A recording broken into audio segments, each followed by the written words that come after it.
don't I know you, sir? Don't believe so. I haven't been here in many years.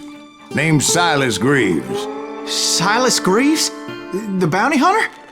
Used to be. Well, what are you doing here in Abilene? Just passing through. Got a little business to take care of. Well, sir, it would be an honor if you would allow me to buy you a beer. Hell, son, it would be my honor to drink it. I'm Molly. Howdy. I'm Dwight. That's Jack and Steve. Ben's behind the bar. Oh, I bet you got some great stories. A couple. Any of them true? Jack, be nice. A few. What about your shootout with Henry Plummer's gang in Bannock, Montana? Is that where you started as a bounty hunter? That's what it says in this here dime novel. Don't believe everything you read in them dime novels, boy. First man I hunted was back when I was riding with Billy the Kid. You knew Billy the Kid? Damn right. That scrawny son of a bitch had no fear. Wouldn't back down for nobody. I heard he collected the 10 stars off any crooked lawman who crossed him. It was a war, boy. The Lincoln County War. And Billy promised his regulators would take the life of every bastard who helped bushwhack John Tunstall. Kid had a big chip on his shoulder and a hair-trigger temper. Made him dangerous as hell.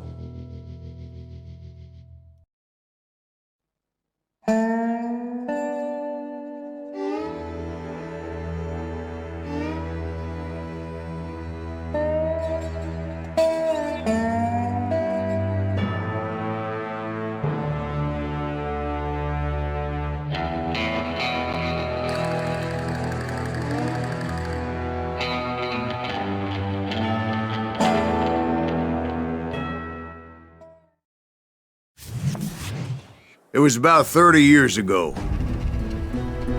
Billy was hiding out in an abandoned farm near Stinking Springs.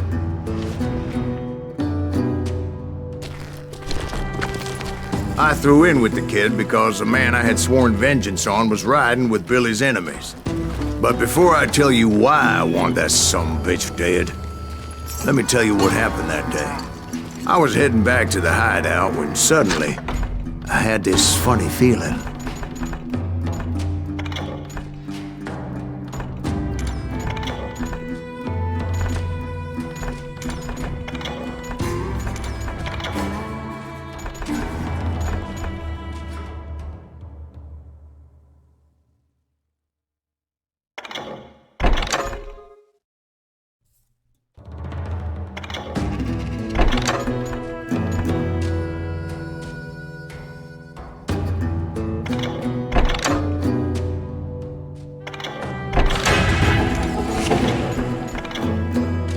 Funny, haha?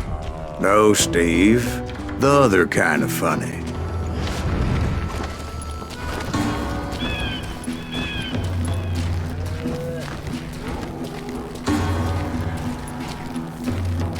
You heard Pat. Need to stay here and keep an eye on the road. That's not fair. We're missing all the fun. I knew those two morons would never let me through. I had no choice. Is he with us? Was it Pat Garrett's posse? Oh, yeah. I heard the shots and I knew I had to move fast.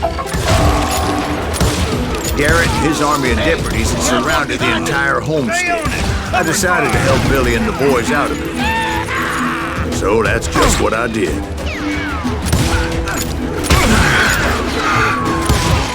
As the governor of New Mexico was paying for the kid's apprehension, Garrett was able to hire every gun hand in Lincoln County. Kill me too?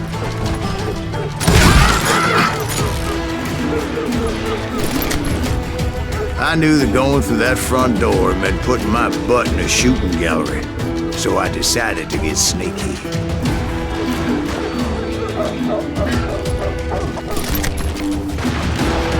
Watch out! He's one of them! He's right behind somebody! Where the hell's Garrett? Garrett's men were running around like a bunch of chickens with their heads cut off. Running.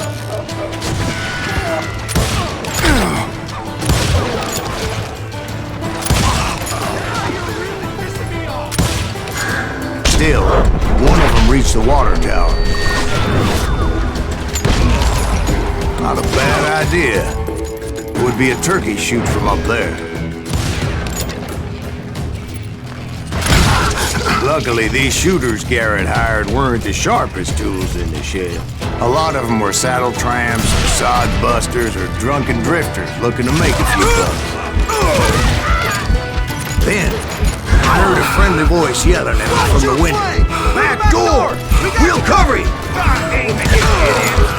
Truth be told, things weren't much better behind the house. They made up for their lack of skill with a seemingly endless supply of ammo.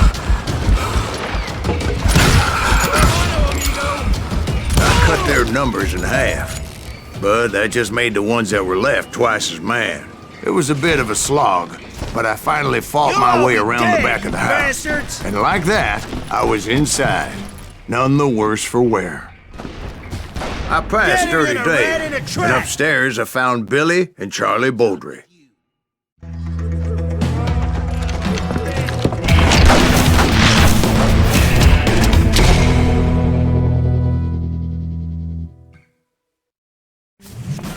Billy looked at me and said, "About time, amigo!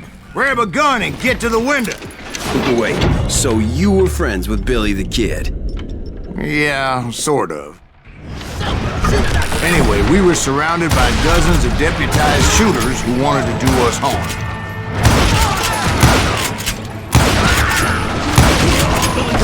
I'm telling you, Garrett's men were dropping like flies, but they just kept on I coming. can keep this up all day!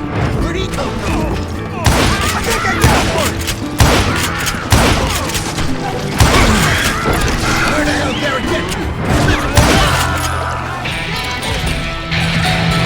That's when Charlie got hit. "They're catching us in a crossfire," shouted Billy.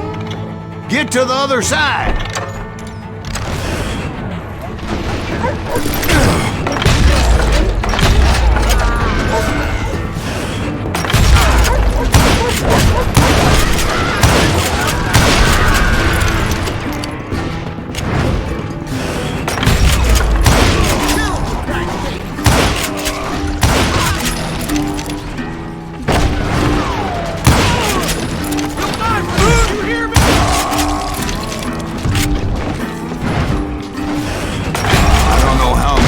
Cocksuckers I personally put down, but it was pretty clear, even to Billy, that maybe discretion was the better part of valor. What's that mean? It means that it was time to cut and run. "They got a Gatling!" Billy shouted. "Get the horses and bring them round back. I'll draw their attention." He directed that order at me, and I thought, why the hell do I have to do it? Those poor sons of bitches are done! Many would have fled in my place. But I had that false sense of invincibility that many young men have. Like Jack here. What are you saying, old man? Jack, he's just joshing with you now. Yeah, he better be. Mr. Greaves, please continue. Please, call me Silas. Now, where was I? You were heading for the barn. Right. Making my way past a passel of fallen foes. Sounds like Garrett hired a whole regiment of hired guns. Yeah, and just when I thought I was done with them, more of these hapless bastards would pop up. Finally, I had the stables within my reach. After the fight, maybe we could treat ourselves to some fried chicken.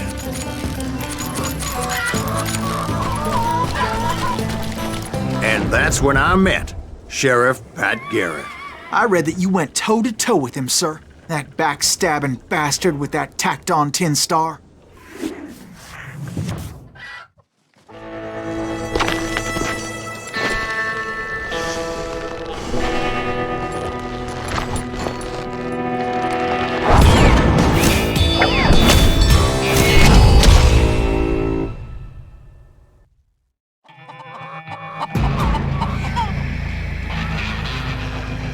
Challenged him to a showdown.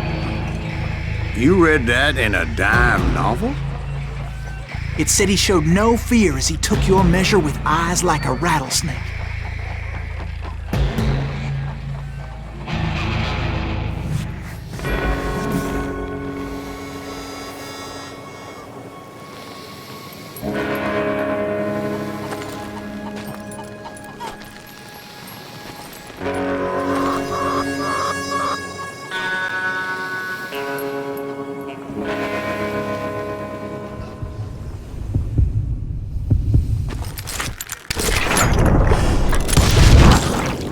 killed him.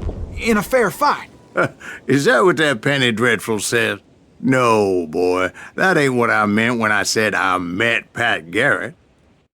So let me start again. I finally reached those damn stables.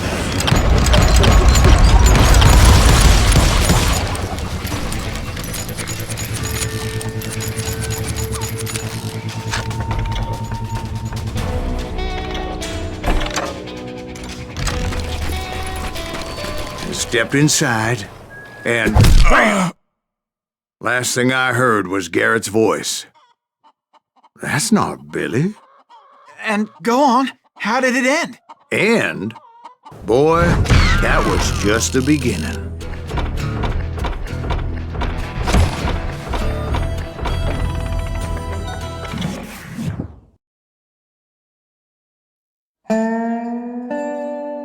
So what happened? Did Garrett arrest you? Yeah, after I came to, the bastard had clocked me with his Colt.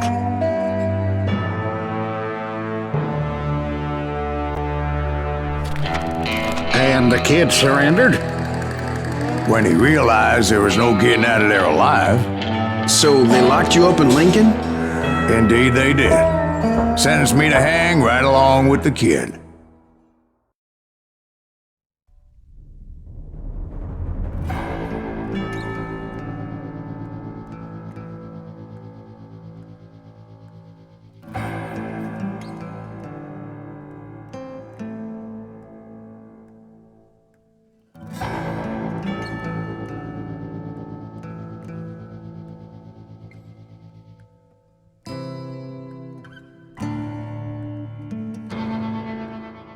It's important to know that I was only riding with Billy so I could find the bastard I was after.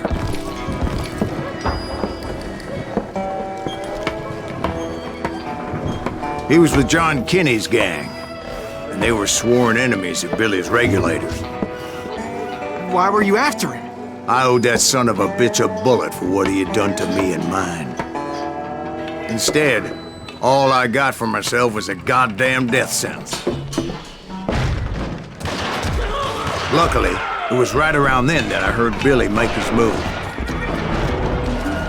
He shot Jim Bell and a few other guards as he made his getaway. Later, they wrote that some lady friend planted a pistol for him in the privy. What the papers didn't say is that Billy helped me escape, too.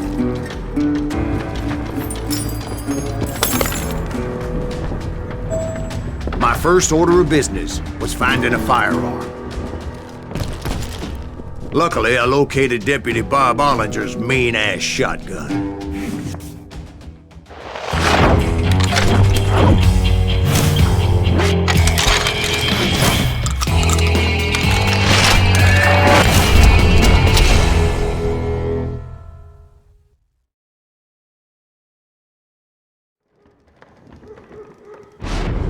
I saw Billy through the window, and he yelled that I should take to the rooftops to make my escape. So I did. Anybody see Billy?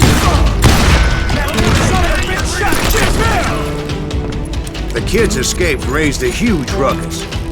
Put down your weapon! Hell yeah! That scatter gun was like a double-barreled howitzer. It could blow a man clear off his feet. You hardly had to aim the damn thing. Guards were everywhere looking for it. I had to jump from roof to roof like a damn alley cat. I followed the planks where I could, but some of that wood was slippery as hell. The whole town was up in arms. Suddenly, I was a fugitive. How the hell did the kid escape? Garrett's gonna kick our ass! Can't believe you keep missing! Can't have got...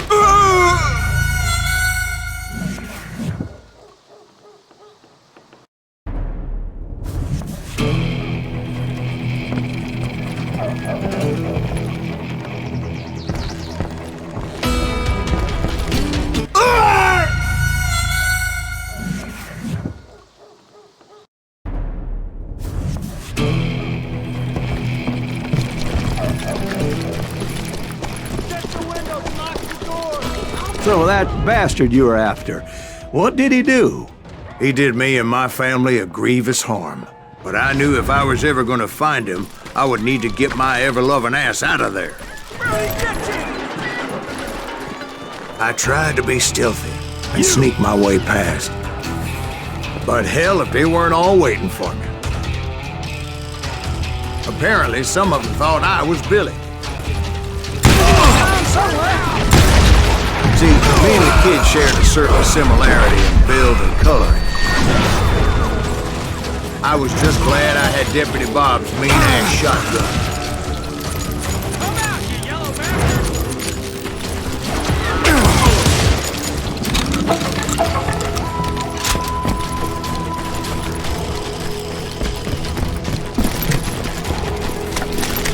Let's do this! Get your headstone! There's children here. So much lead was whizzing by my head, it was like everyone in Lincoln wanted to put me in the ground. I knew I needed to find a horse. Though I never did have a great fondness for those four-legged grass eaters. Smelly, sweaty, ungrateful beasts. We prize them too high, if you ask me.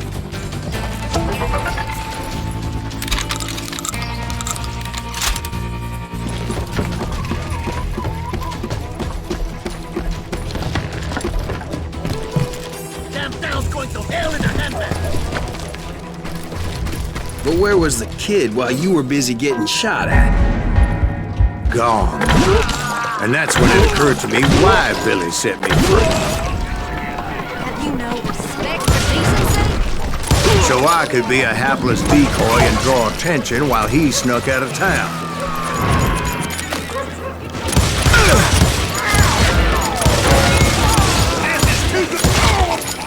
I knew if I made it out of there in one piece, no one would put a price on my head.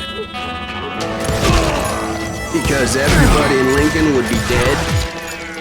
No, because they all thought I was Billy, and all that blame would fall on him. Meanwhile, Deputy Bob Ollinger was organizing a posse to put me down.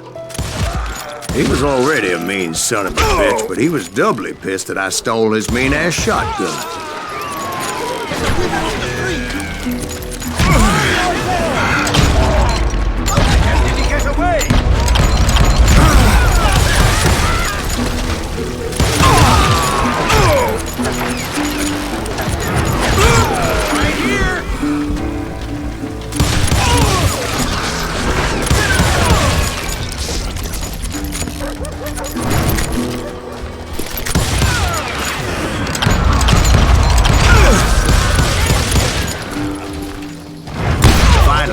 I found what I was looking for. The stables on the edge of town. I guess Billy saved your ass, taking out Bob Ollinger the way he did. Billy didn't kill Bob. Sure he did. He dispatched him right after he shot Deputy Bell. No, sir. Because Bob came right up behind me, angry as hell that Billy had lit out. "Hello, Bob," I said. "I think you better let me go." And he says, "I don't think so, boy. Not with my shotgun." So we stood there in the middle of the street, eyeball to eyeball. He intended to kill me, and I knew I had no choice but to defend myself.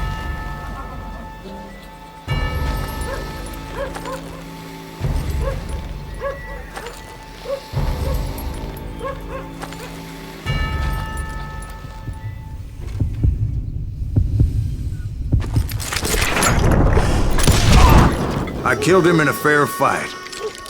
Everybody saw I had no damn choice. Well, Lincoln got a mite depopulated that day. That Garrett gunned down Billy 3 months later, so his escape was all for naught anyway.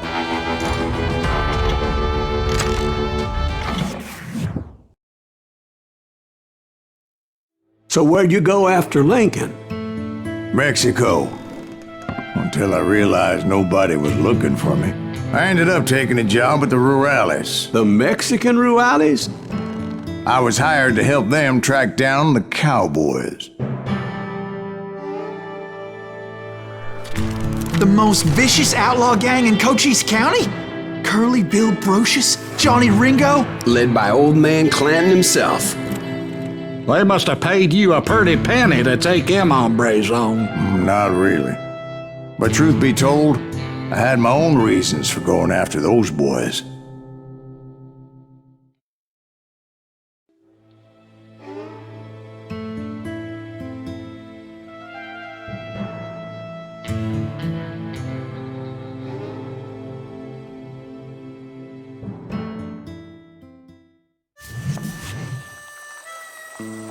So was the bastard you were after now riding with the cowboys? Roscoe Bob Bryant was his name. Oh. But no, this time it was a different bastard I was after. The aforementioned Mr. Ringo. And yes, he was working for old man Clanton. I came upon them robbing a stagecoach, which wasn't surprising, being they were such murderous thieves and bastards. The bandits wore red scarves, so I knew they worked for the old man. Over there! There! I did my best to help those poor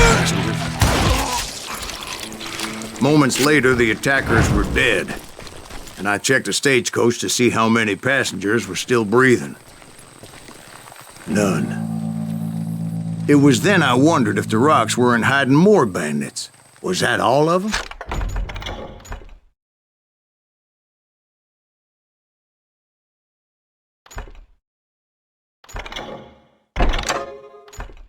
Or did I just hit the rear guard? I quickly got my answer. They attacked from on high like Apaches often did.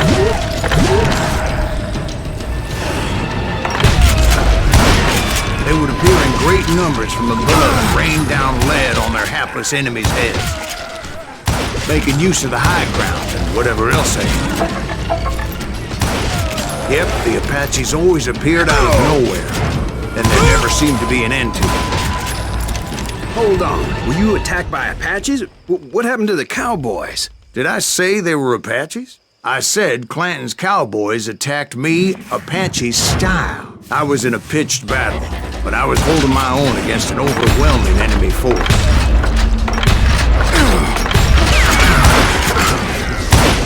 See, at the time, I was still pretty green, but often blunder into regrettable situations. But I just kept shooting at anything I could see up in those damn rocks. I didn't see Ringo, but I knew he was with the cowboys. He and Roscoe Bob had done me a dreadful wrong, and I was determined to have my revenge. But to get to Ringo, I knew I'd have to find my way past these other assholes first.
Unfortunately, I was running out of ammo. Another perfect example of my relative inexperience as a hunter of men. I immediately knew that a tactical retreat was called for, as my vengeful fury was much less impressive without the bullets to back it up. Shoot that running son of a bitch!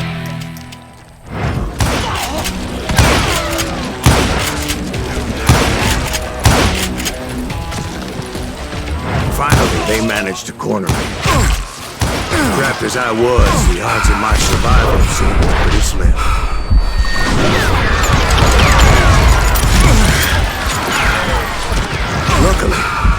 Serendipity was on my side as I suddenly spotted a way out of my predicament.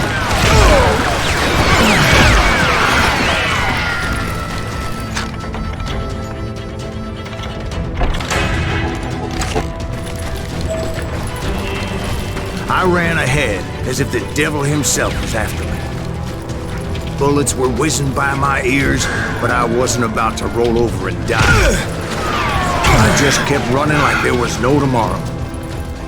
Because there wouldn't be if Clanton and his men caught up with me. As I was scurrying around those caves, I thought, what was I thinking?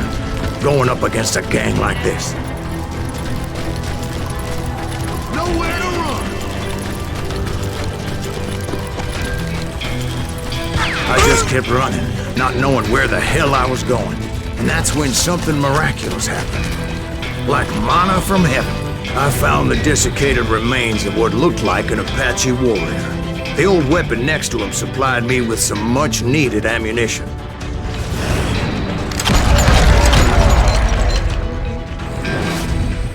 Bat Masterson once told me it was more important to be lucky than good, and he would know.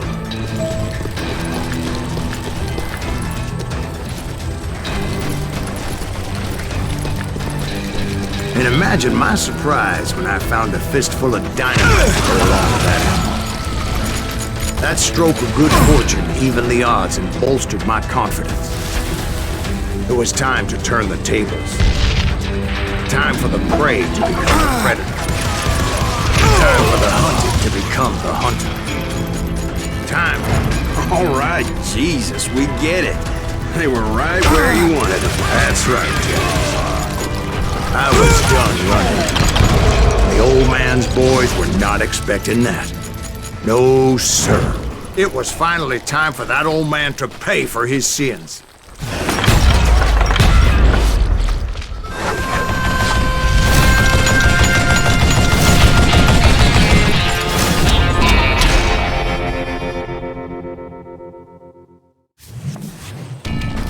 I yelled out at the top of my lungs, "Clanton, I'm coming for you!"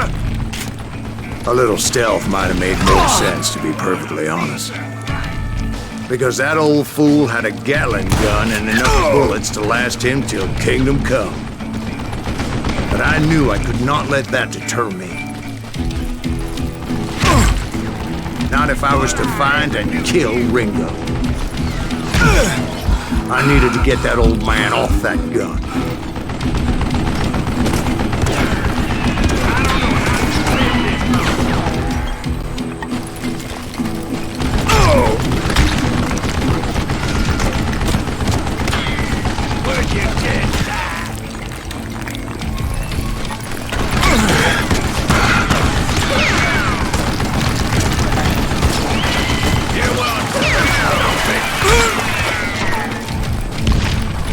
Most everyone thought it was the Ruales who had come up against him in Guadalupe Canyon, but it was just me. Goddamn boat! Son of a bitch!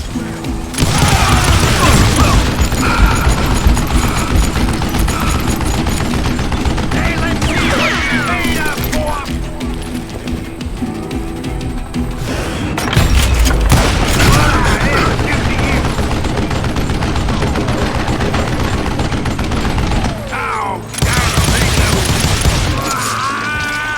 Apparently, one of the cowboys made it out of there alive and told Ike and Billy Clanton that it wasn't a Mexican who took their father's life that day.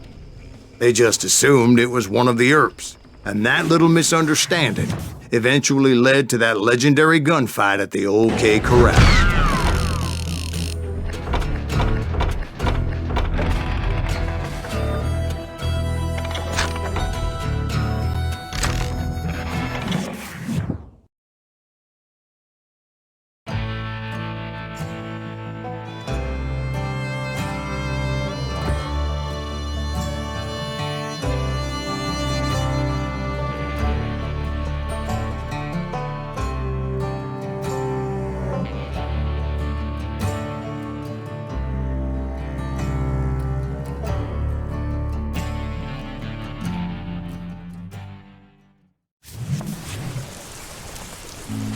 A few weeks after that dust-up at the OK Corral, I was still after Johnny Ringo. I had tracked him and the cowboys to their hideout at a sawmill.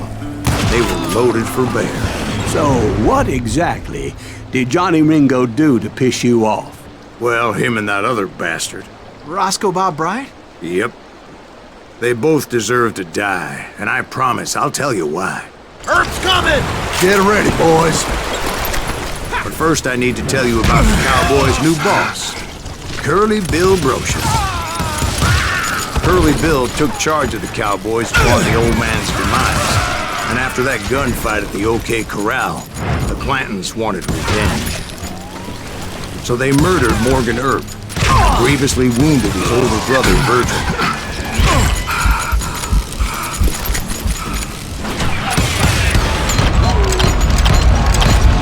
Wyatt and Doc went on what became known as the Vendetta Ride, hunting those outlaws down. So when I showed up, that's who they thought I was. I'm ending you!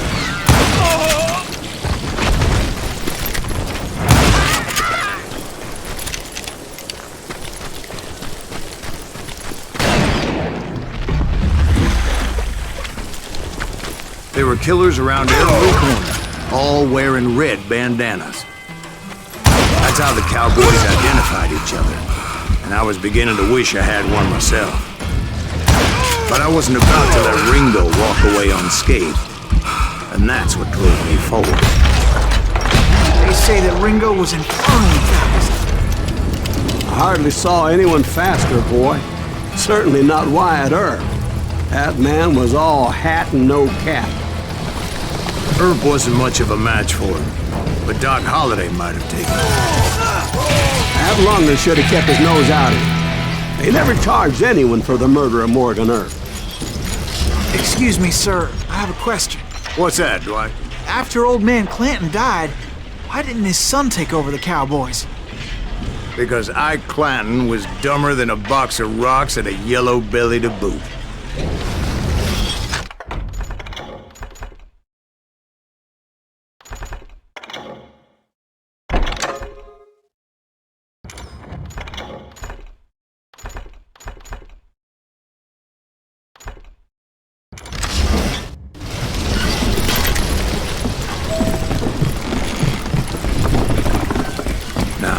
Where was I? Taking down the entire cowboy gang single-handed. Indeed I was, Jack.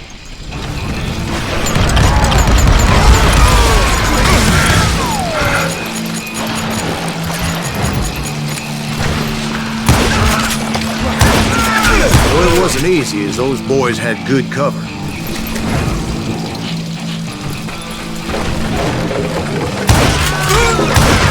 Get away with this!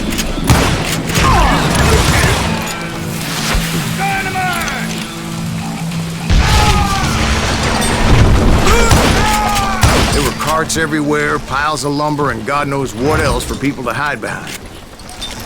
That really was one hell of a sawmill. Quite an impressive operation. And where was Curly Bill? Did you see him? I'm about to get to that, Ben. Patience. I'm painting a picture here. There was this beautiful waterfall and a crystal clear stream that led to a verdant valley that was truly... Consider your picture painted. What happened next? Well, finally the bastards that were still alive made a last stand.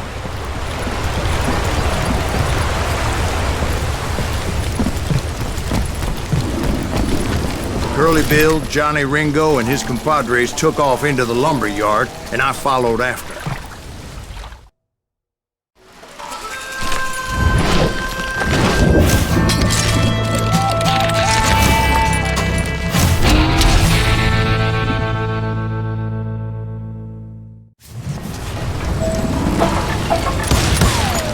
Are you saying they ran? Cowardice was not in Ringo nor Curly Bill's nature. No, sir. I never said they were running scared. They just wanted me out in the open. Time to dance with the devil! You working for Wyatt Earp? Is that son of a bitch?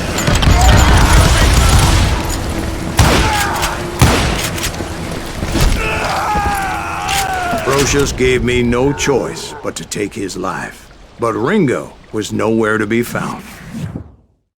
I knew you didn't kill Ringo, because he was found dead in a different location altogether.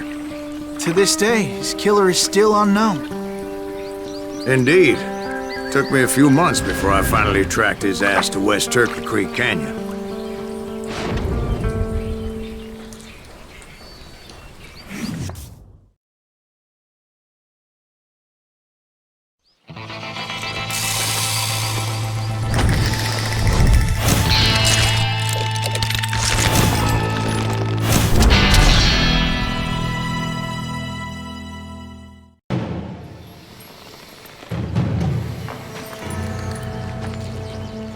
That's incredible, sir.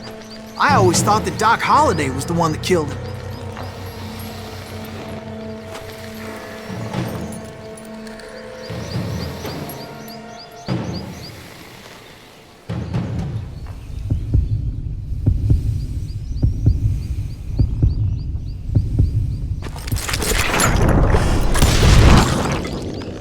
Sorry I had to ruin the legend for you, boy. But the legend ain't always true. Doc Holliday had nothing to do with the death of Johnny Ringo.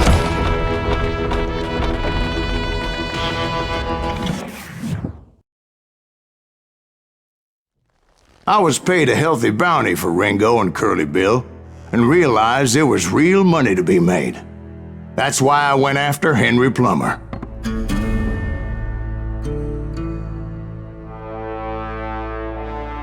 Now, wasn't he the sheriff who augmented his income by shaking down miners and robbing gold shipments? That's the one.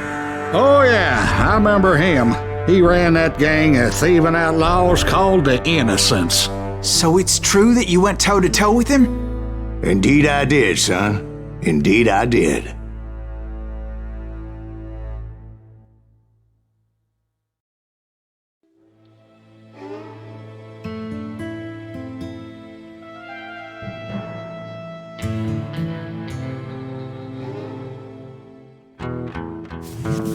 I knew I needed resources if I was going to track down Roscoe Bob Bryant, and hunting Plummer looked like a good way to get rich quick. As the local vigilantes exposed him as the leader of the bandits, and put a generous price on his head. Plummer rallied his gang to plunder one last gold mine before making their escape, and that's where I thought I'd find him.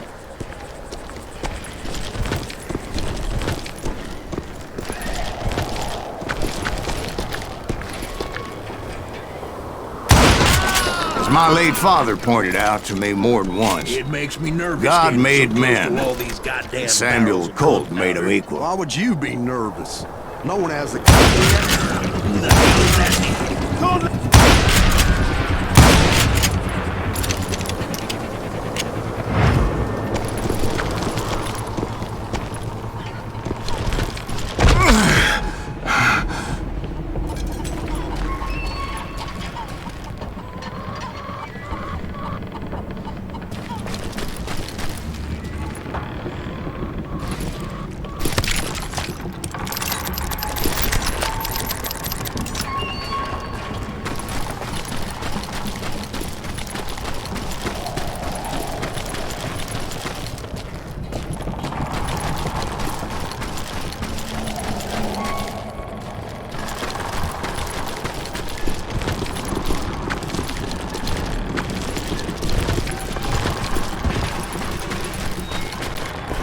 I knew that dynamite wasn't mine, so I decided the polite thing would be to return it.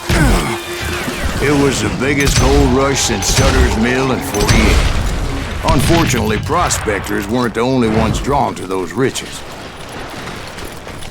There were thieves and killers, robbing travelers and hijacking gold ships. Like those that ran with Plummer. Some were just regular folks I knew from town, drawn by greed and easy pickings. Charlie Crow, the blacksmith. Plummer had a lot of men on his payroll. A hell of a lot. That son of a bitch pretended to protect the public with one hand while stealing them blind with the other.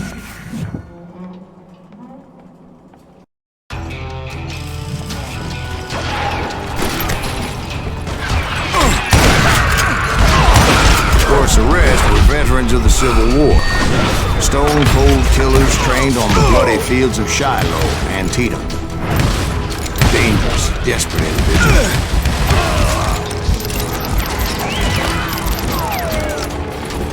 You're dead.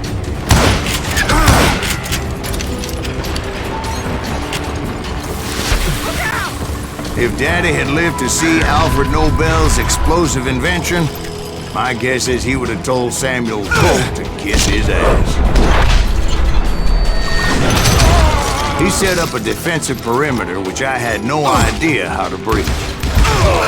I was outnumbered and in way over my head, but I was too damn stubborn and stupid to realize it. I thought I was some kind of hero. Had enough? I finally made it past and headed on to meet my destiny. But first, I had something I needed to figure out. I had a few ideas on how to get into that mine, but once I made my decision, I knew there was no turning back. So my first thought was to enter the nearest mine portal. I saw an entrance. Made sense. It was the quickest way in, but that also made it more dangerous, as there would undoubtedly be enemy pickets posted along the way. Besides, once you enter a mine like that, it's easy to get all turned around. Let's do this. This is our gold.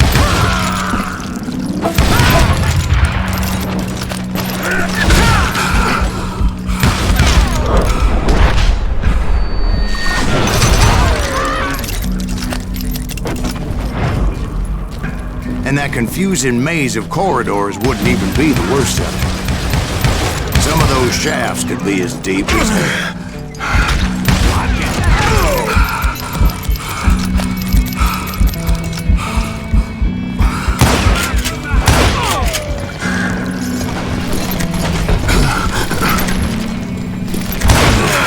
A single stumble or misstep can easily end in a deadly plunge to oblivion. Quick reflexes often make up for a lack of common sense. Luckily, I was never one to be easily bushwhacked. I would just need to be careful not to blow myself to kingdom come. With all that gunpowder and dynamite everywhere, a body has to know what he's shooting. One wrong bullet could have turned that mine into a dad-blasted tomb.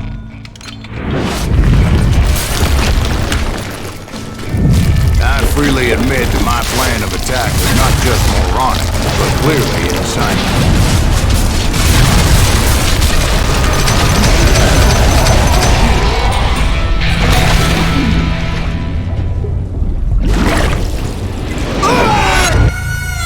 It's a good thing that I abandoned that ridiculous plan before I even tried it. Instead, I spotted a ladder. Way into the mine from the opposite side.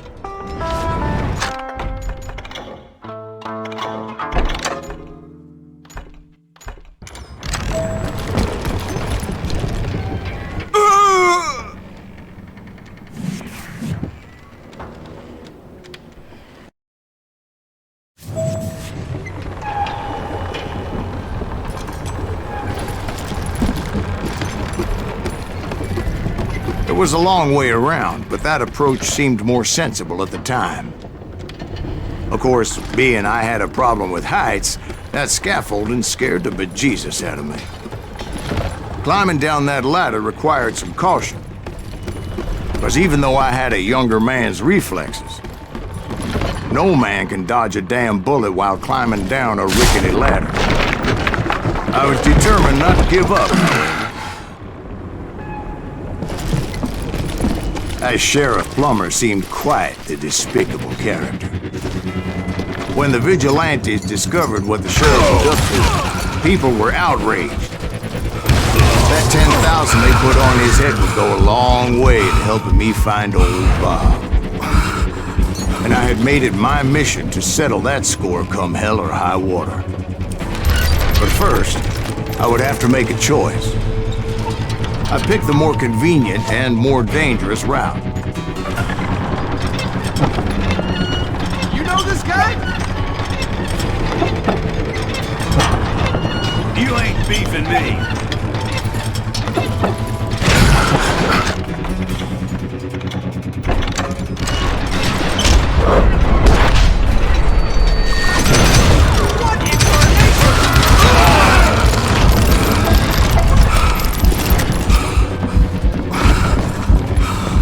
Plummer was a mad dog killer, and the people of Nevada City deserved better.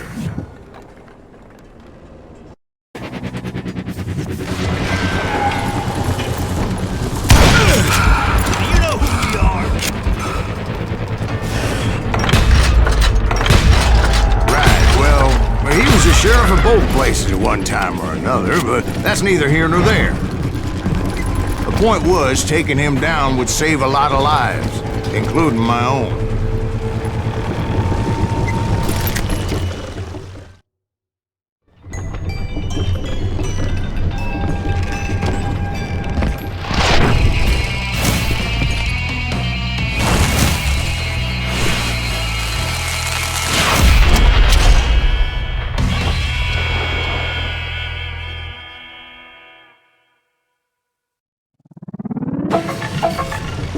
This is gonna hurt! This day is just getting worse and worse for you, ain't it? Henry Plummer was clearly unhinged, and I could see right away that this was gonna take some doing.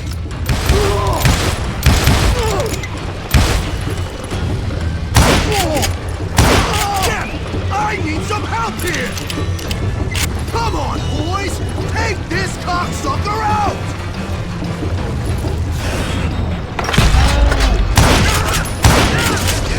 Just kill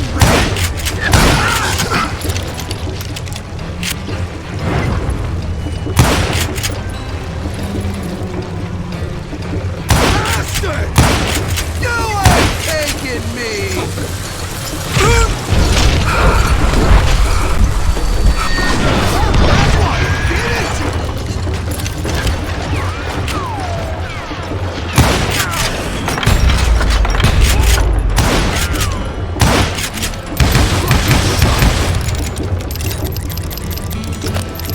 I'm going home, man!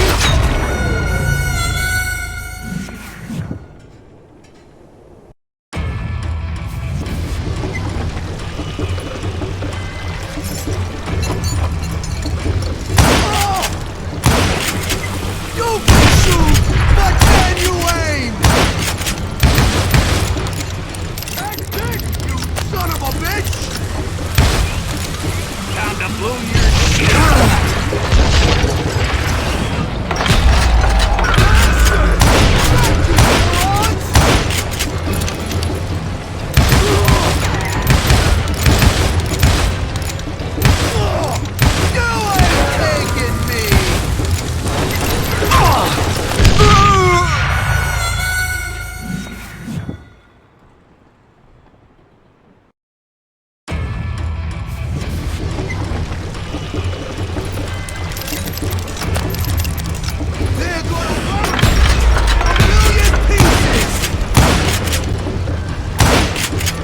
I'm going full medieval on your ass!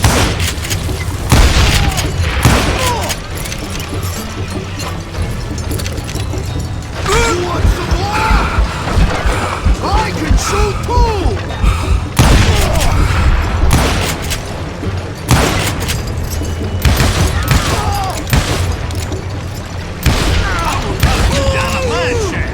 So that's how Henry Plummer died. Him and his crew were worth their weight in gold. And now, I was officially a bounty hunter.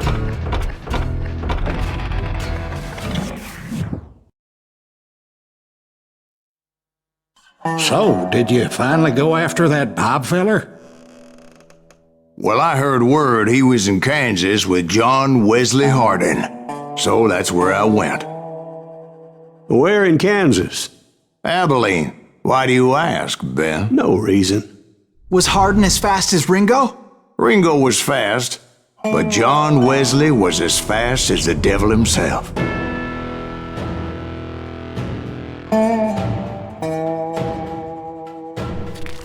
Hell, he killed his first man at 15.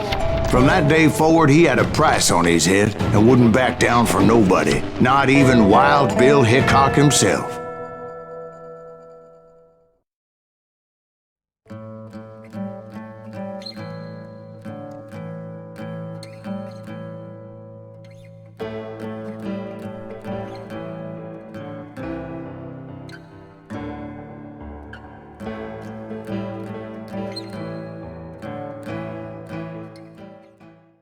I dodged death many a time, and that night in Abilene was no different.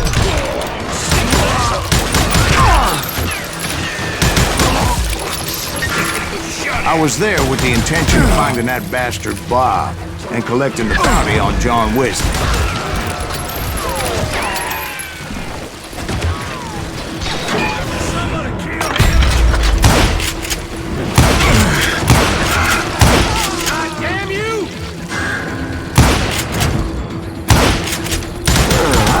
Texas Rangers got Hardin. Yeah, that's what they want you to believe. It was cold in a witch's tit and a brass bra that night as I fought my way past his loyal compadres to the very same saloon we're sitting in today. Look around and imagine this place painted in blood. Hardin was waiting for me, and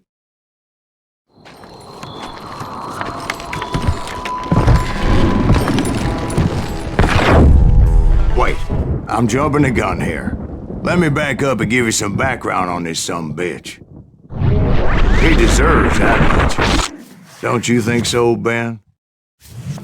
John Wesley Hardin was a killer. By the end, he confessed to taking the lives of 42 men. He was a bona fide folk hero by then, and had amassed a gang of armed miscreants and other assorted thugs. He and his men set up camp outside of town, and I was hoping Bob was among them. Damn it! Shoot that son of a bitch! They didn't ask why I was there. They knew. I had to spill a lot of blood to find out Hardin wasn't in that camp. He was carousing in town with his closest friends. Hardin's boys apparently didn't want me to reach the bull's head. Some were hightailing it into town to inform their jefe of my unwelcomed presence.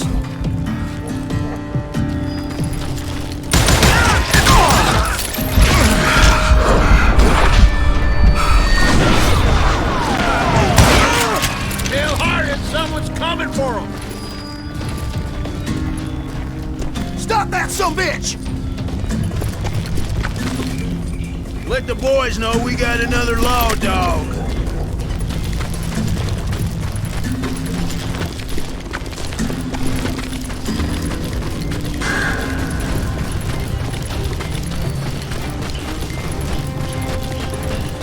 I wondered if Bob was among them. And I steeled myself for the fight ahead. For as good as I was, deep down I wondered if John Wesley wasn't just a little bit better. Before I could test my mettle against Hardin, however, I would first need to dispatch his cadre of hired killers.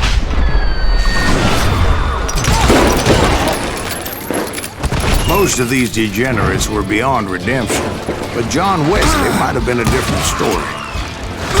I didn't learn until later that that night was in fact his birthday celebration.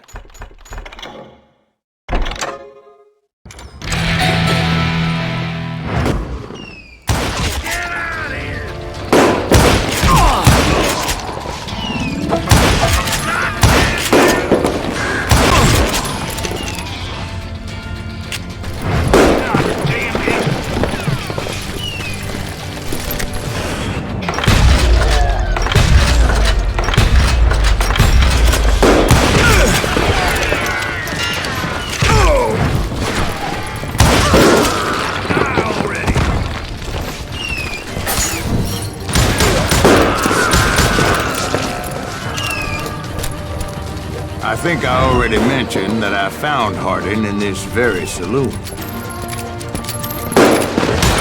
Suffice it to say, nobody there was happy to see me.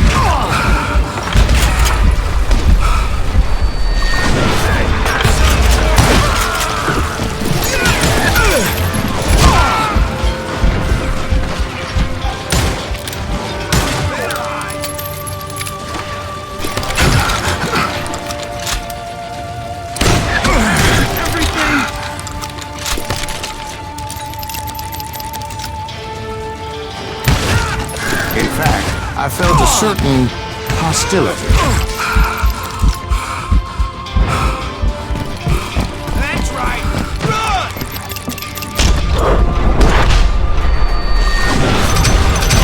Dodge a damn bullet? Look out!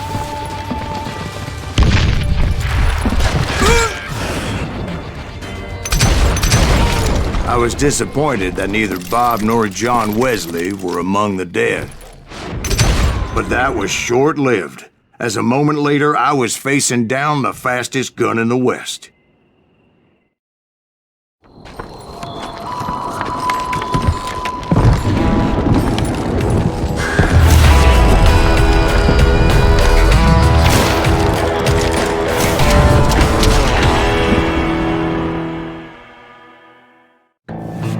I felt a bolt of adrenaline, or maybe that was fear.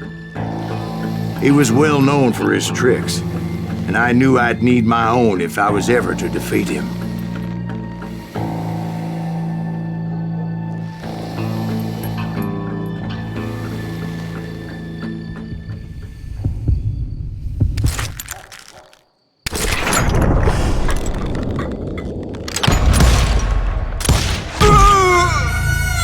No, wait! He didn't hit me then. I'm sure of it.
I felt a bolt of adrenaline, or maybe that was fear.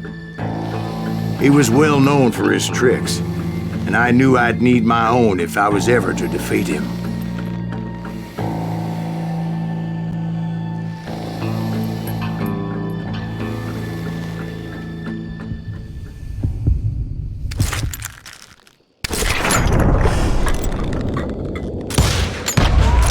That man was faster than greased lightning. But being inebriated as he was, he didn't count his shots. And now, he was at my mercy. So he didn't die? No, I sent him to prison. Years later, after he was free, some restless Avenger took his life. Shot him in the back in a saloon just like this one. Anybody up for another beer? Ben?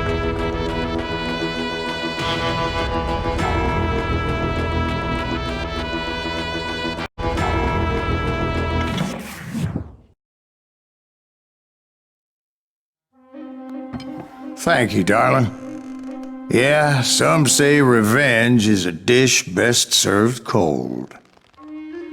So whatever happened to that Bob guy you were after? Personally, I'd like to hear some of your other adventures. Like, I don't know, do you ever go toe-to-toe with a red man?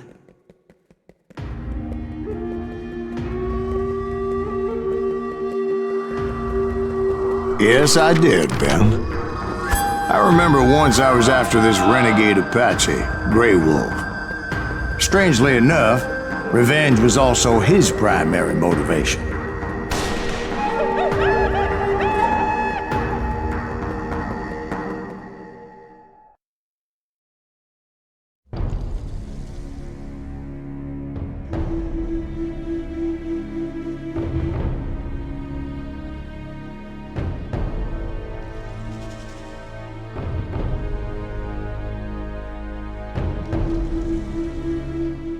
A bounty was put on Grey Wolf's head, and that's how I came to hunt him in the mountains. Mountains so high they tickled the nether regions of heaven.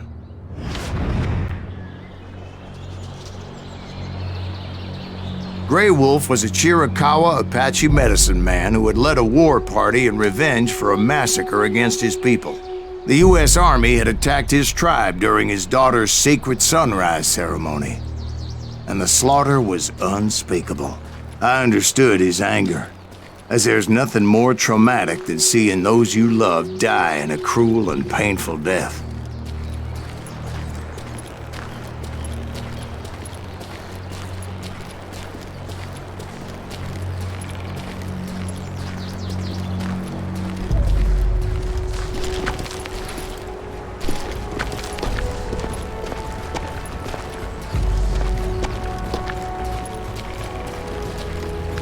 Right from the beginning, I couldn't shake the feeling that Grey Wolf was watching my every move. He led a band of young Apache warriors who wanted retribution and were more than willing to die for him.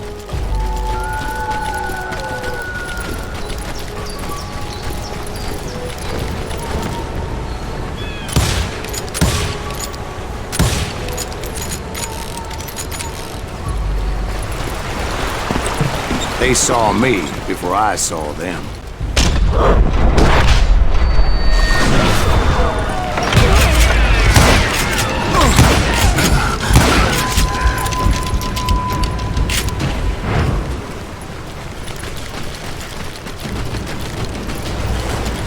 And it crossed my mind that maybe this wasn't such a good idea. But now that the shooting had started, there was no backing down.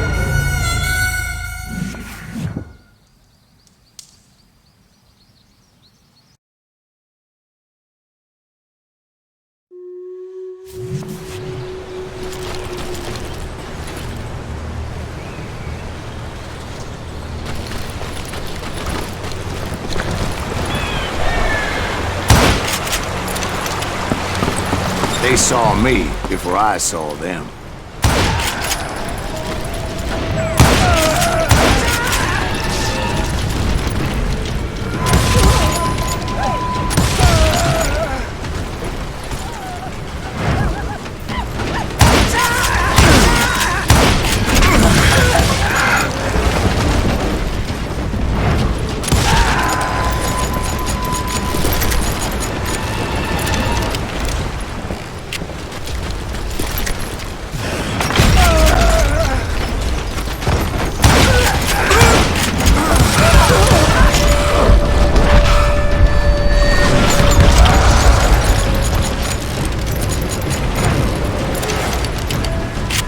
It was rugged country, the winter home of the Chiricahuas, and that's why they had retreated there.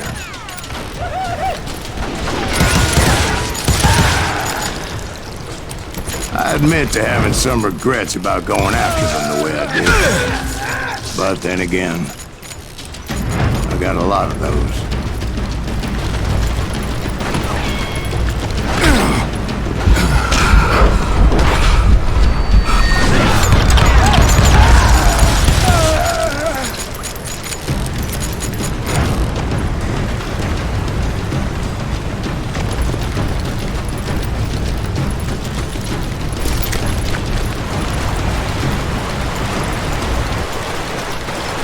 Did you find Grey Wolf? Not at that moment, but I did find the entrance to their hideout.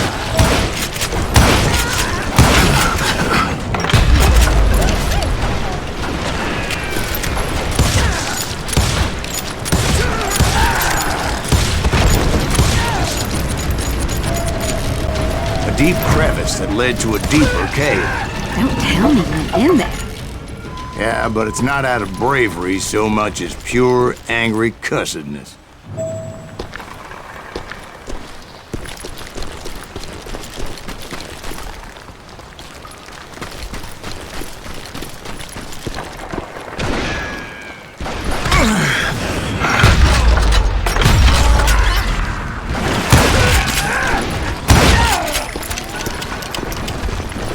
See, back then, I had a stubborn streak a mile wide, and I wasn't about to back down. So it was like pitch black in there? Actually, it was pretty well lit, as they had torches on the wall.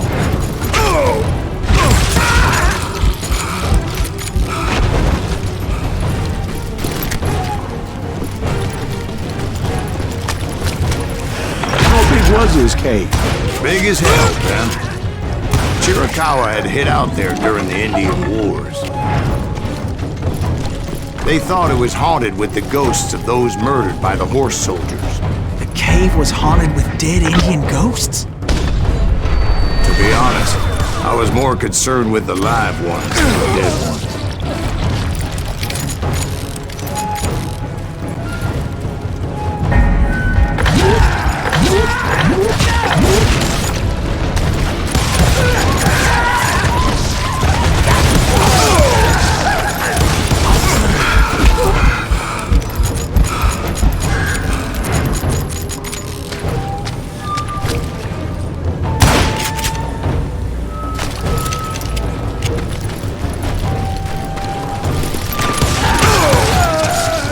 How come you know so much about engines? A few years back, I was married to two Mescalero women. At the same time? Yeah, they were sisters. Polygyny is traditional among the Mescalero. So what happened? Oh, I had to get out of there. Those girls never shut up. Both of them nagging at me all the time. Drove me half crazy. Haven't seen them since. No, I mean, what happened with Grey Wolf? Oh, well, I pursued him into the Cave of Death. I came upon this flooded grotto, and that's when I saw him. He came to me unarmed and unafraid. His voice echoed in the shadows, and I sensed he meant me no harm. You carry great darkness in your heart, and if you do not release it, it will claim your soul. The sound of his voice put some kind of ancient Indian spell on me.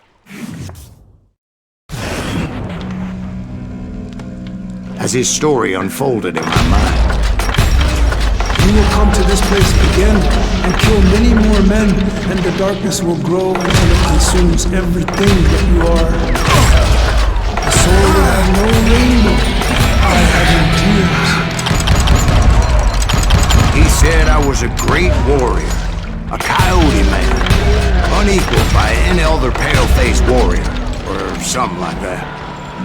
The snakes will bite shadows of your past until a venom poisons your heart, and an echo of the song of the dead summons the spirits deep from within the mountains. I didn't quite get what he was saying, but there was definitely snakes. And indeed, his warriors surrounded me and attacked me like hungry wolverines. They couldn't stop me, though, and Grey Wolf wasn't in the mood for idle talk.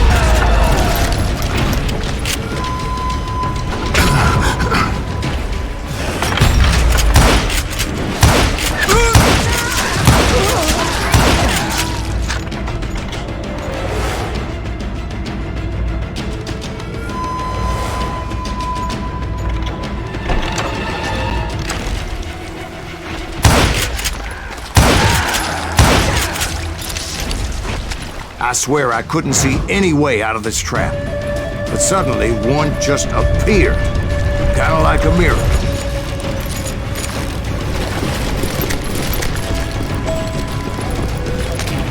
I felt like I would be lost in that damn cave forever.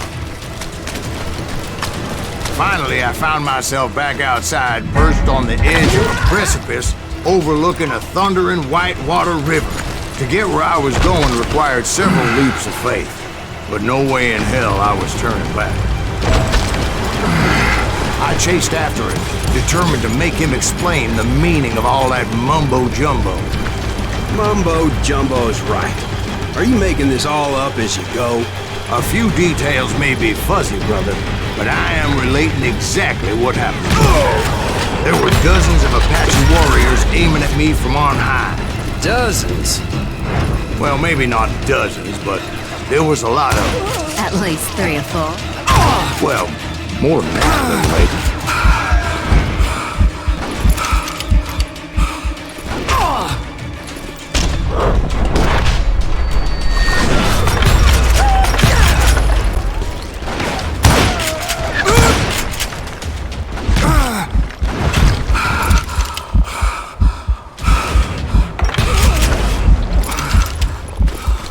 Steep climb up creek ahead of me and scrambled up those rocks like a mountain goat. I was determined to locate Grey Wolf and find out exactly what the hell he was trying to tell me. And wouldn't you know it, that crafty son of a bitch led me right into a trap. What kind of trap? Well, son, there had to be at least 100 Apaches surrounding me. 100? God be my witness. Oh, come on. Who are you kidding? Hey, I believe you. Come on, tell us how it ended. All right, but I'm not gonna drag this out. Where were we? You were surrounded by 100 Apache warriors. Well, I didn't take the time to count them exactly, but there were a lot of them.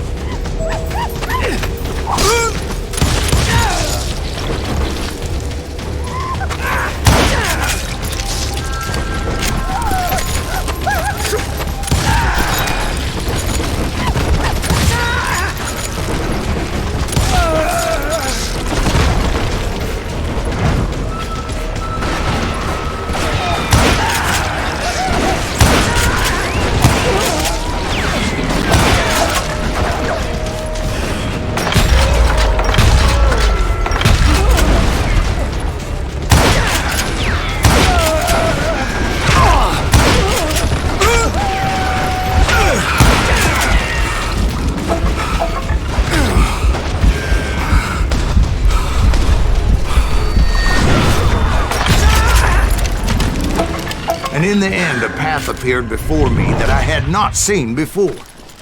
I followed it as I desperately needed to find out what Grey Wolf was trying to tell me. But it was like that son of a bitch disappeared into thin air.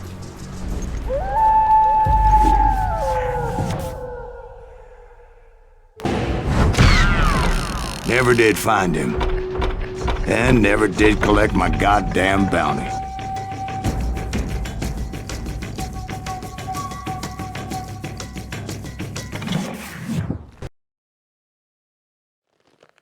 Thank you, darling. It's interesting how the truth can sometimes seem, might malleable, depending upon your point of view. Like how those dime novels make you out to be something you're not? Jack, don't be starting trouble. No, he's right. They do tend to exaggerate. Did they exaggerate your part in taking down the Daltons?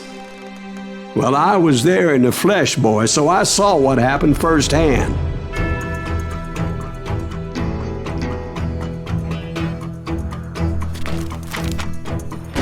Those Daltons were lawmen once, before they all went bad, robbing banks and trains clear across the territory. Until Coffeeville, of course. I was one of the citizens who took up arms that day. Fighting on the side of the right? I did my best, sir. We all did.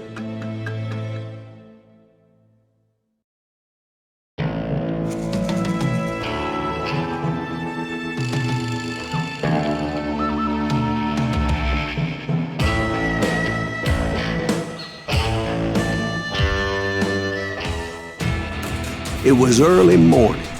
One of my friends was a local gunsmith, and he handed out firearms to anybody who'd take one. You see, the Daltons got it in their heads to rob 2 banks at the same time. 2 banks on the same damn street. The story was Bob Dalton's girl was always riding him about how he had no ambition. Oh, you're nobody next to Jesse James, he'd say. Finally, the bastard took his brothers to Coffeeville just to shut her up. We got us an evil. Put some balls in it! Well, the locals recognized the Daltons right off. Before they could get away, Half the town took up arms to defend their property.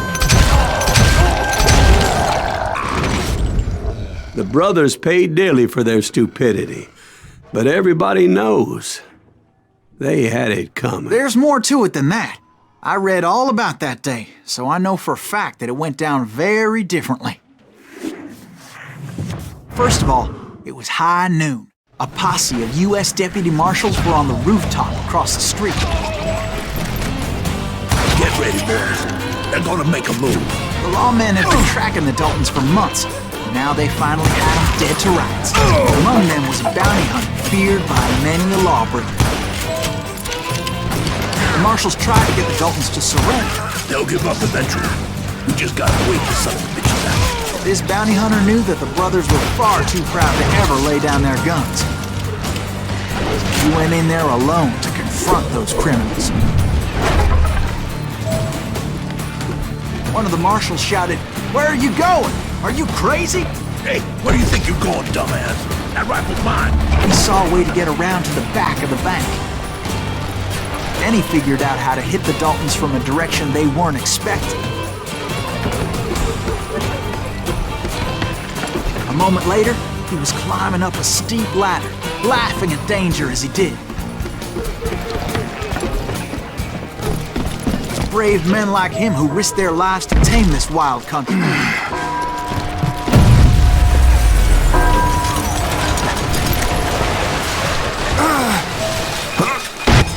We've got company. Is that Heroic Silas men Green? like him Son did of what a other men bitch! couldn't or wouldn't to make this country free. Jim Boo, Davy Crockett, who died defending the Alamo.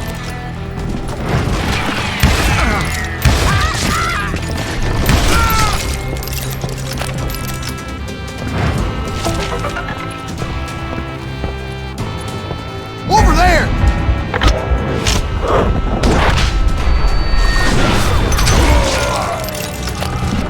That's Silas Greaves. What the hell? Blam! He came away victorious, taking down those thieving Daltons. His name is Silas Greaves, and when the dust finally settled, he was the last man standing. Sorry, kid, but that just wasn't the way it happened.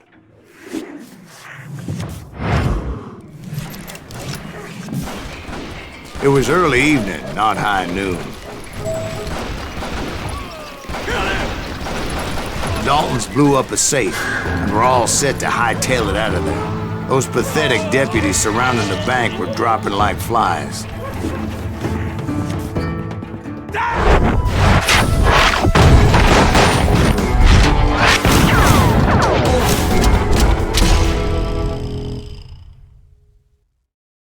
I'd been tracking those jokers for months, waiting for them to do something reckless. Finally, they did. Those stupid bastards decided to rob two banks at the same time in the same town where everybody knew them. But they still had friends in Coffeyville.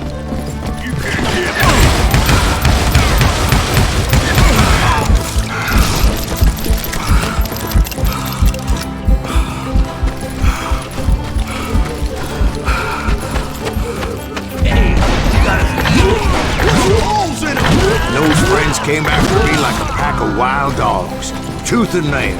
They were coming at me from all directions. I caught sight of the Daltons running with the money and didn't want to lose them. Problem was, they knew the town better than I did. And to top it off, I found myself in the middle of another shootout entirely. Did the Daltons hole up in somebody's house? No, it was the Smiths, I believe. They were cousins of the Daltons. And they were shooting at the Browns, who were shooting at the Daltons. Which wasn't any surprise, as those two families have been feuding forever. And since the Joneses are related to the Browns, they shot at the Smiths, pissing off the Heimhoffers, whose daughter recently married a Smith. Well, bullets were flying every which way as all the old feuds in Kansas caught fire all at once. There was a hell of a lot of pissed off people in Coffeyville that day. But that's just the way life is sometimes. Shit happens. The Dalton boys knew I would never give up. Those Daltons weren't the sharpest knives in the drawer, but they always stood together. They set a trap to slow me down and allow at least 2 of them to escape. The third brother stayed behind to plant me, just in case that trap of theirs didn't work. It was Emmett, the youngest, and he decided to stand his ground and face me down. I ain't afraid of you, Silas Reeves. This is where it ends for you. He was determined to protect his brothers. I understood how he felt. Taking me on all by his lonesome wasn't exactly a recipe for a long life.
It's hog killing time.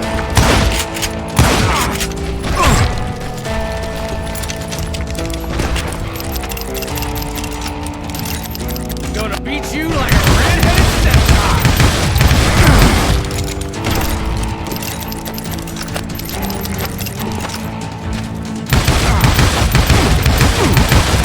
Tear you apart.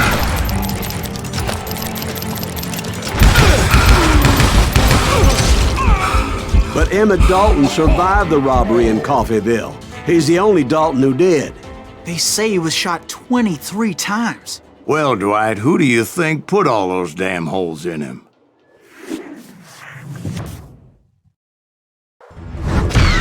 But I have to admit, that boy had grit.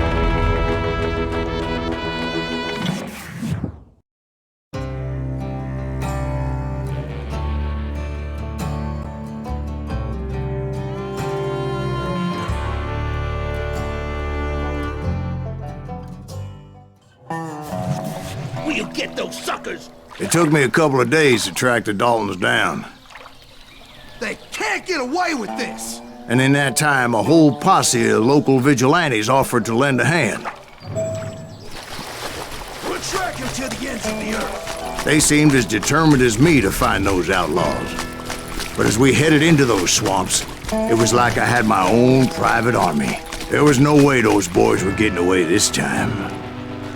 It was early fall, right? Beautiful time of year.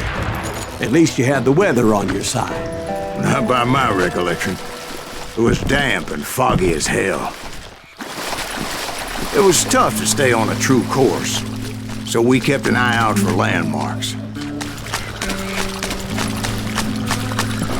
It was autumn. The maple trees were in full color, red as blood.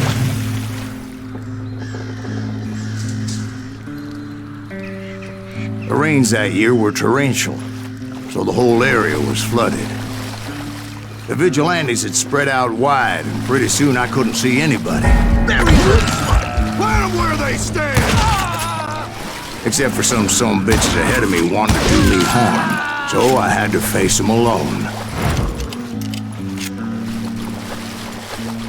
I wondered why my compatriots didn't come running when they heard the shots. So did you find the Daltons? Not yet. But I did have the questionable pleasure of meeting a few of their friends.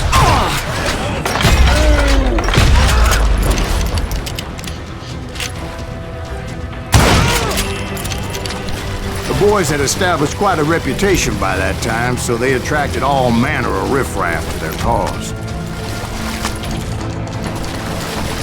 Shoot him in the head!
Kill him, for Christ's sake!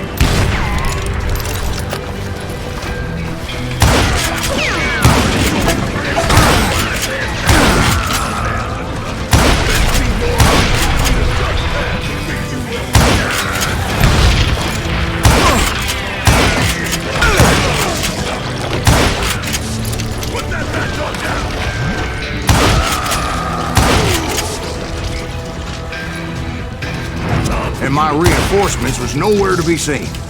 Point being, I was under serious attack.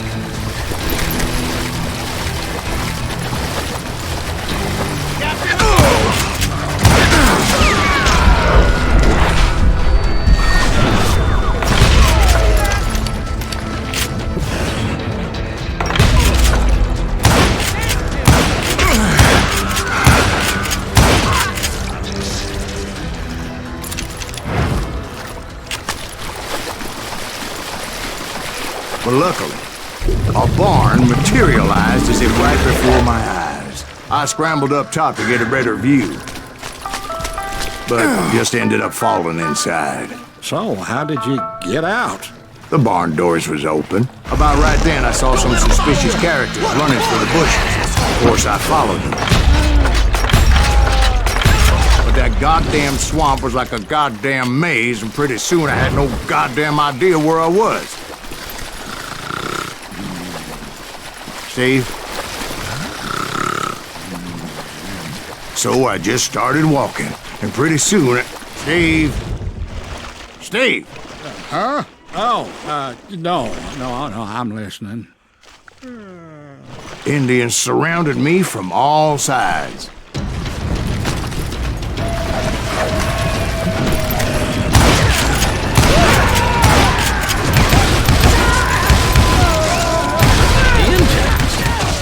Indians?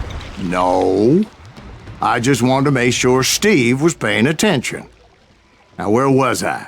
You were following the Daltons through a swamp? That's right. See, Steve? Dwight's paying attention. No, I'm listening. I was just resting my eyes. So, where was I? The Daltons. Right. See, there's a reason so many outlaw gangs made up of brothers. So did you ever find the damn Daltons? Not yet, but I did find a few of their cousins. You can breed like rabbits. More Smiths or Heimhoffers or who knows what. But hell, what's more important than family? I bet Ben knows what I'm talking about.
those Dalton boys were out there somewhere, standing together against anyone who would threaten them.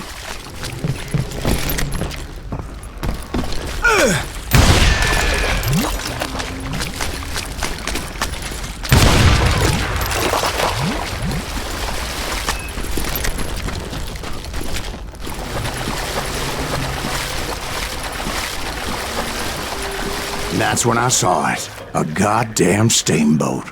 A steamboat in a swamp? Yeah, Steve, but this wasn't much more than a wreck, really. But how'd a damn steamboat end up in the swamps? Guess it floated off during the flood of '89. Now, was it a stern wheeler or a side wheeler? What? Does that really make a difference, Steve? It was a steamboat with a goddamn army on board. It was then that a fusillade of bullets come raining down from on high. And those vigilantes who accompanied me weren't anywhere to be found. But among those men that were shooting at me, I thought I saw some familiar faces.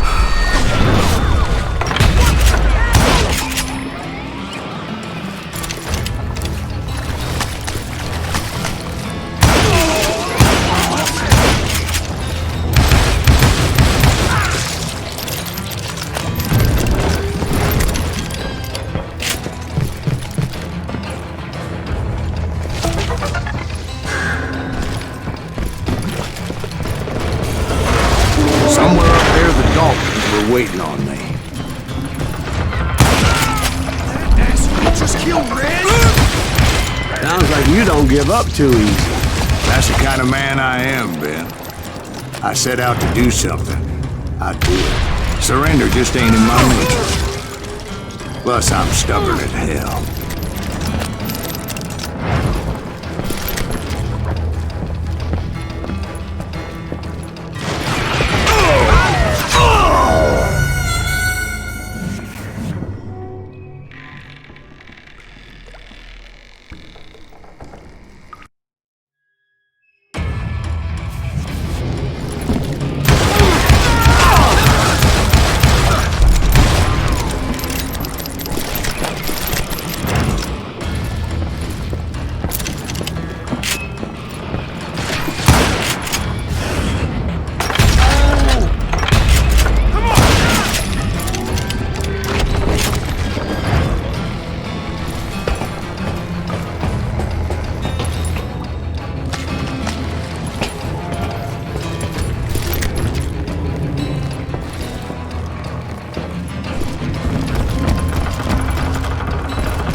Right about then, much to my relief, the vigilantes finally arrived. Their leader motioned at a cabin in the middle of the top deck, pointing me directly at the Daltons. I finally had them, after months of dogged pursuit. But it turned out that they had me. Take him out! I'm sending you to hell!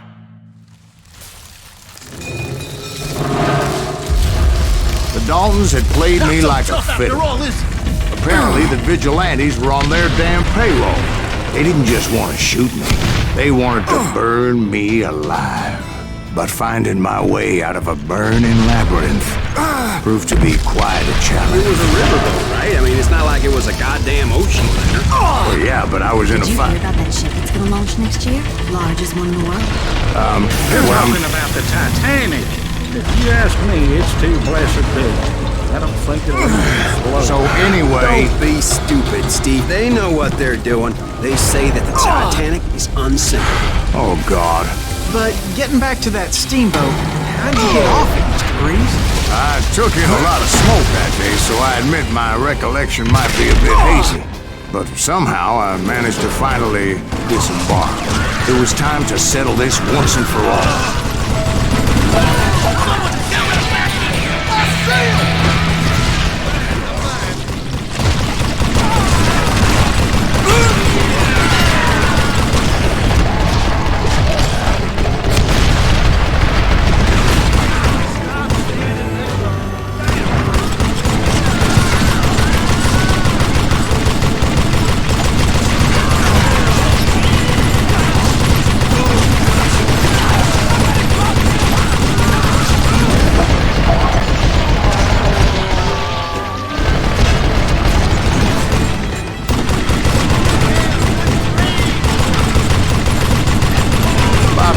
weren't about to come at me one at a time. They were in this together. Two brothers side by side, determined to take me down. Confident that this time the odds were on their side.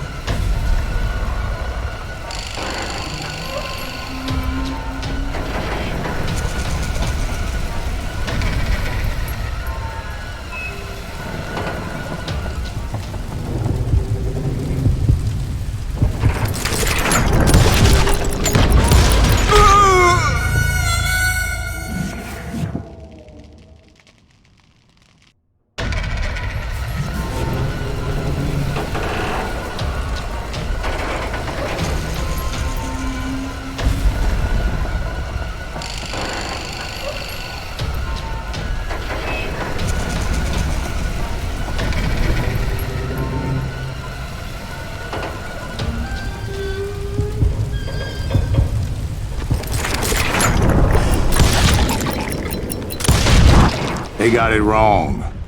A sad end for those two. If they'd only known that Emmett was still alive despite his wounds. Paroled 14 years later, he moved to California and sold real estate and lived off the legend of that fateful day. And the tragic death of his two brothers.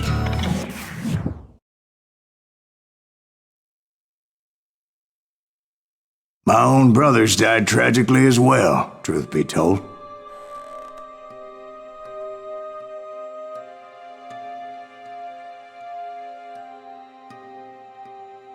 It was 1868, and me and my older brothers were pulling a tidy profit running cattle into Juarez, Mexico. One night after my brothers retired for the evening, I found a little poker game in a cantina with a couple of cowboys. And I just couldn't lose. I even won an old Spanish coin that had to be 100 years old. Well, I was mighty pleased with myself the next morning as my brothers and I rode for Texas. But before we crossed the border, those cowboys caught up with us. It was Johnny Ringo, Roscoe Bob Bryant, and another asshole named Jim. They wanted their money back and everything else we had, including our lives, as those boys didn't want us coming for them later. Bob put that old Spanish coin in my mouth and said, "I won't have it said that I left you with nothing, boy." Well, those horses bolted, and there we hung as those bastards rode away. The branch finally snapped under the weight of the three of us, but being my older brothers were bigger and heavier, they were already dead. And right then I swore to myself that I would avenge them. Ringo you know about.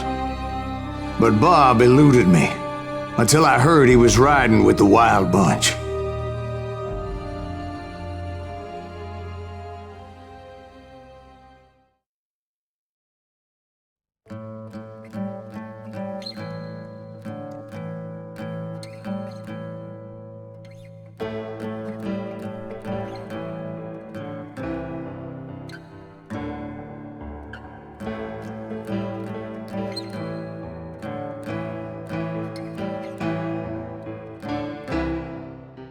I'd been on their trail for months, ever since they left their hideout in the Bighorn Mountains. Led by Butch Cassidy, they were a loose association of outlaws who robbed banks and trains from Colorado to Montana. Among them was the Sundance Kid, and that murderous hombre I was tracking, Roscoe Bob Bryant. Were you a part of that giant Pinkerton posse after the Wild Bunch? No, boy. A circus like that would have slowed me down. Besides, I wanted Bryant all to myself. I'd heard about a large shipment of gold being transported to Wilcox, Wyoming on the Overland Flyer. They blew the bridge with the intention of forcing the train to stop. I was determined to make that sumbitch Bob pay for what he did to my brothers.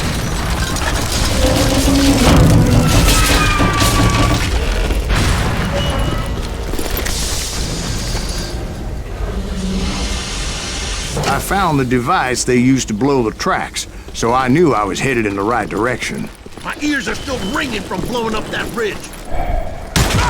Well, Well, I made my way off unscathed and came upon a few members of the gang and had no choice but to dispatch them. From there, I had to negotiate an even more precarious route.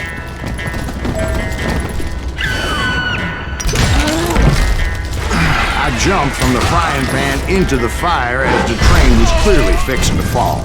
I had found the gang, but in order to find old Bob, I needed to fight my way forward past a whole passel of desperados. Outside, inside, any way I could, I made my way towards my prey.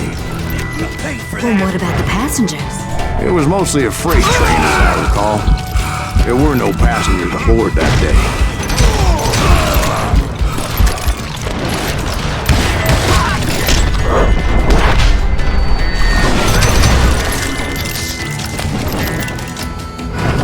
As I mentioned before, I am not fond of heights, but I was too busy dodging bullets to worry about falling to my death.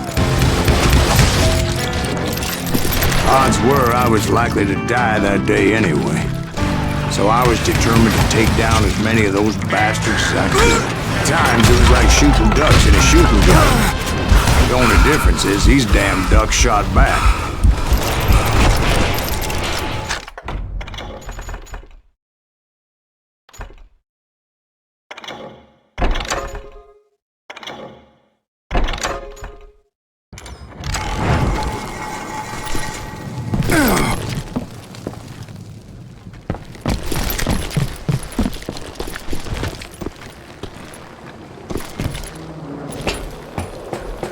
I kept hoping the law would show up and give me a hand. You mean like that giant Pinkerton posse that I read about? Did they come riding in, guns a-blazing to help?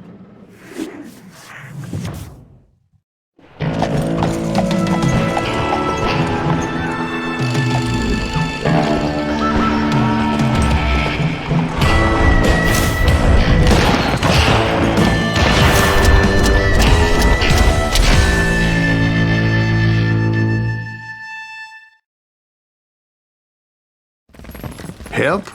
From the Pinkertons? No, son. I had to fight the wild bunch all by my lonesome, as usual. Who the hell is that?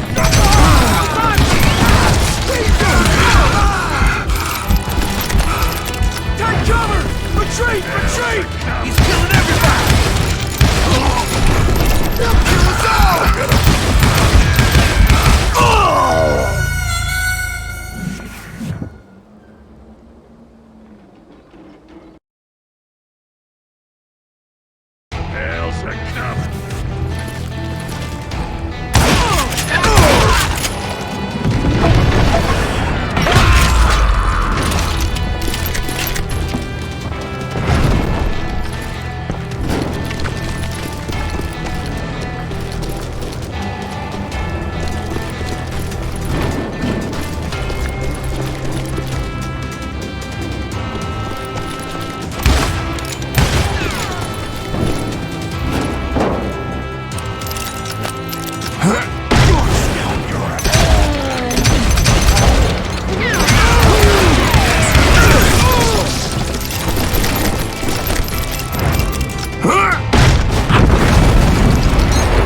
Guess is those dime novels didn't portray this as it happened, did they?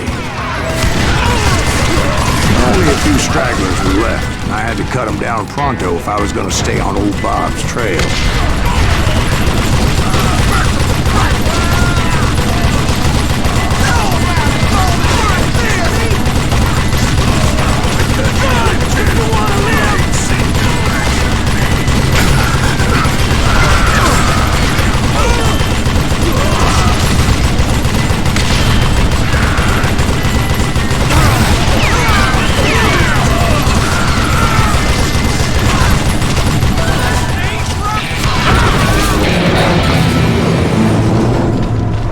Once I silenced all those guns, I went searching for my nemesis, determined to finally have my justice. But the only survivor who welcomed me was George Flat-Nose Curry. Who was he? The fastest gun in the gang.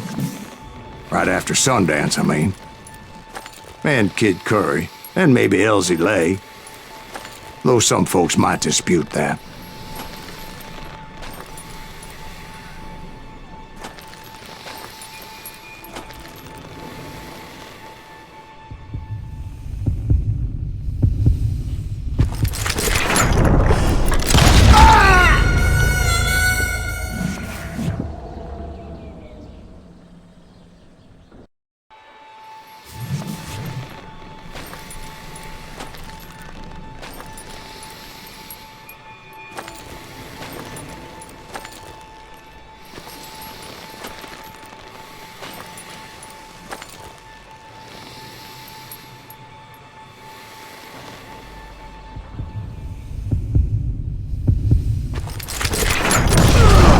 On that very same day, Butch Cassidy and the Sundance Kid decided to leave the Wild Bunch behind and decamped for South America.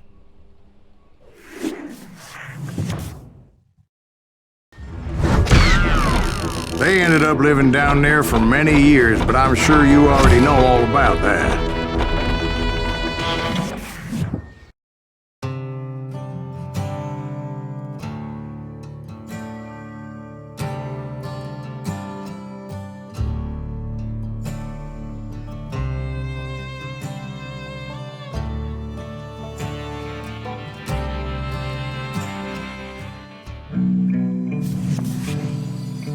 I tried to find Bob Bryant, but it was as if he'd disappeared. Sometime later, I heard the Wild Bunch was back together.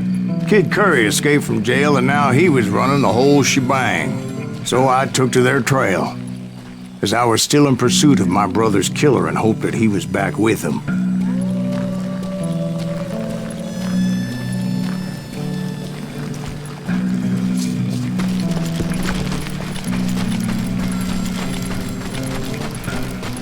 That Kid Curry's kinda crazy, ain't he? Don't let him hear you. Anyways, I tracked those boys to a camp right outside Parachute, Colorado.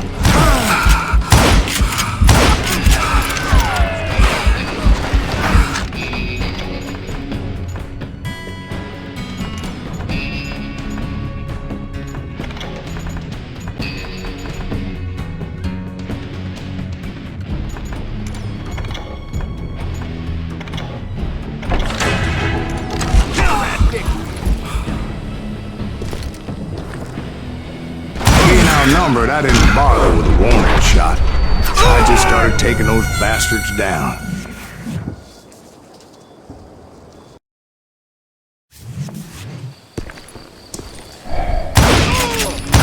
Who's shooting at you? Get out of the fire!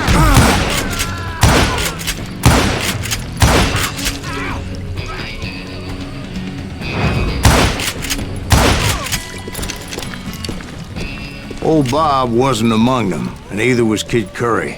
I could sense him close by, however, plotting something nasty. I just needed a clue as to their whereabouts.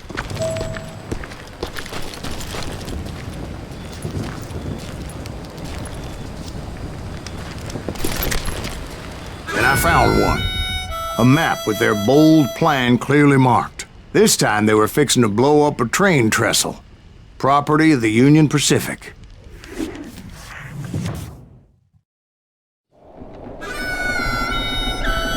The plan clearly indicated how they were fixing to undermine several of the weakest wooden supports.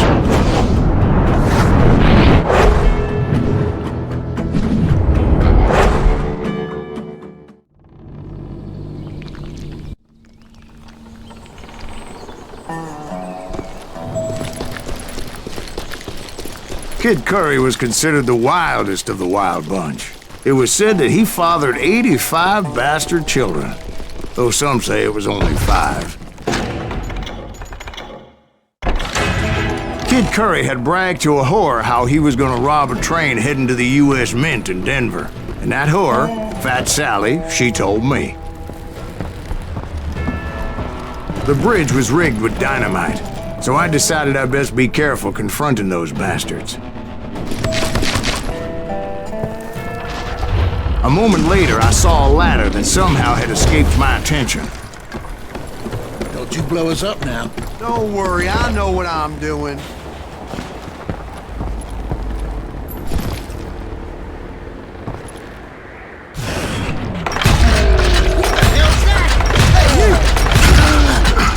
But the Wild Bunch did not take kindly to my presence and attempted to blow my head off. It appeared the kid had found a number of new recruits to bolster their ranks.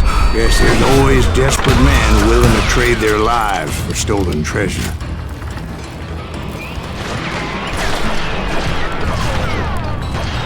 Give it up now!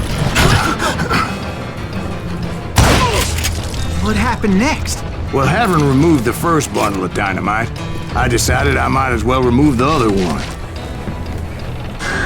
Once that was done, I figured I'd find my way from there.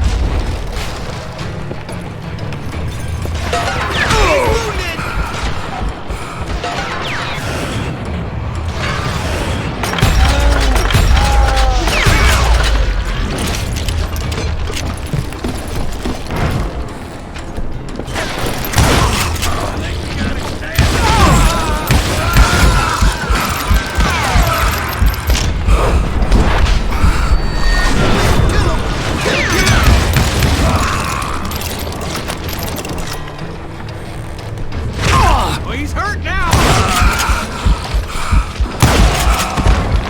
Okay, now you're ready!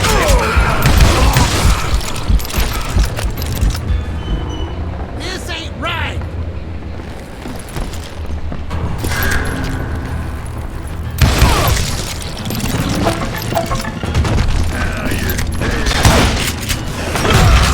So, what happened then?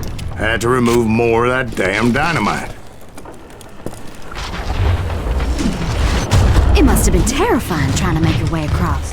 I was sweating it a bit, but then I noticed a footbridge tied up on high, so I shot the rope.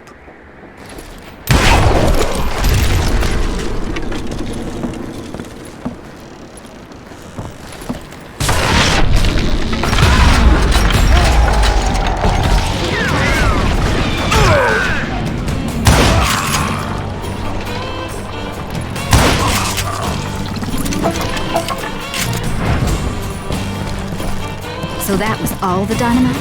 Funny you should mention that, darling. As actually, there was a fourth charge impeding my progress. Once I removed it, my path was pretty clear.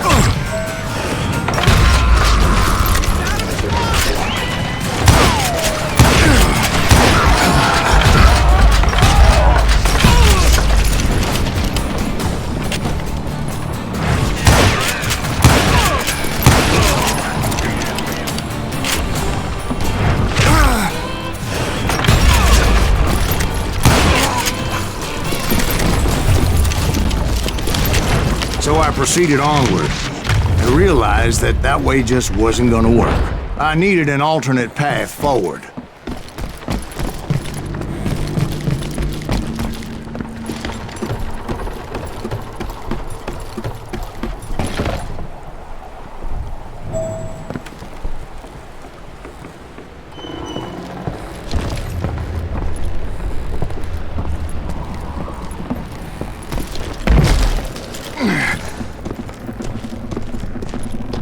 Luckily, I found a cave, and as I made my way back to the bridge, I saw something that concerned me. It was a long, burning fuse, and it was moving fast as hell. I had to catch it.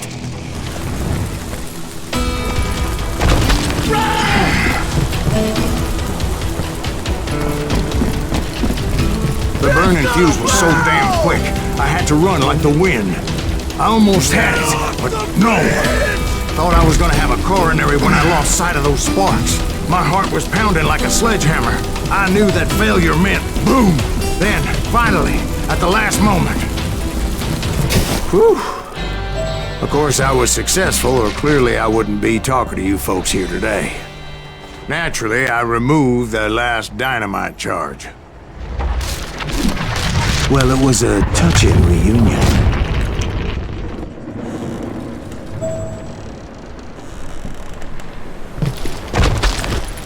But by this time, I was thoroughly exhausted and dragging my ass as I was not a young man anymore.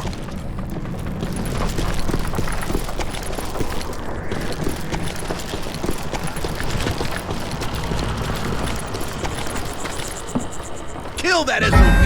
Make him bleed! Send him to perdition! Finally, I found those boys. Or more precisely, they found me. Hey, Stranger, Kid Curry asked me! Nuttier than a damn fruitcake!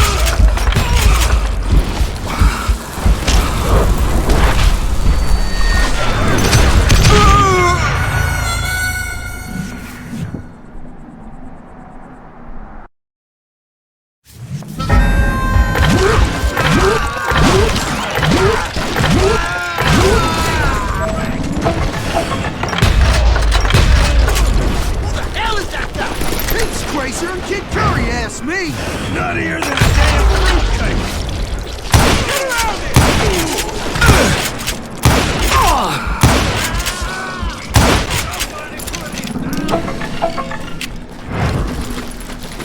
Just when I thought things couldn't get worse, Kid Curry opened up on me with a goddamn Gatling gun. It was hidden in this tunnel and pretty well shielded.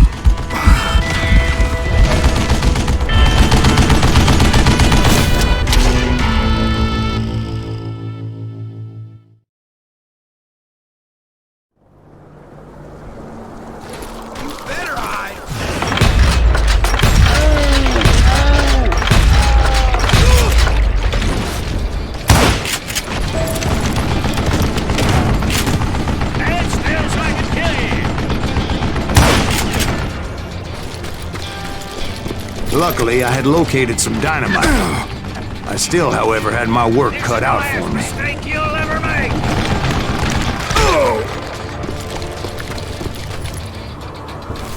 Are you kidding me? God damn it, I need some help here. Come on, boys. Make this something down. Like this. Move it, boys. Hold it off, right? Lay down and die.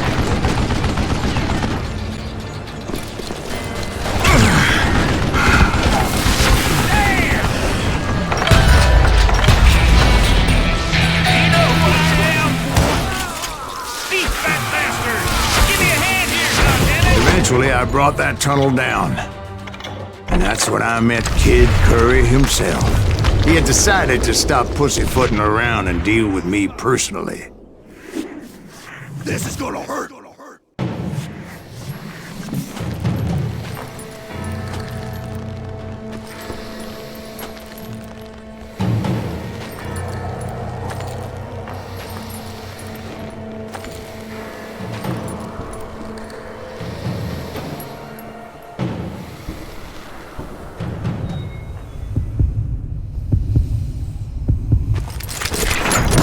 As fast as he was, I was just a bit faster. And as he lay wounded, I demanded to know the whereabouts of Roscoe Bob Bryant. He shouted at me, "Is that what this is about? Bob went with Butch and Sundance to South America. You ain't never finding him."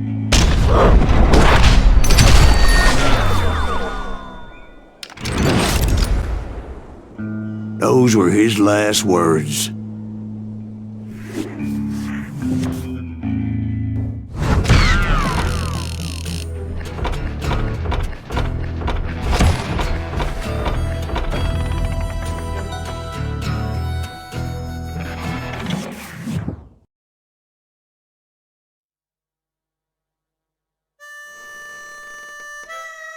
So, Bob Bryant got away?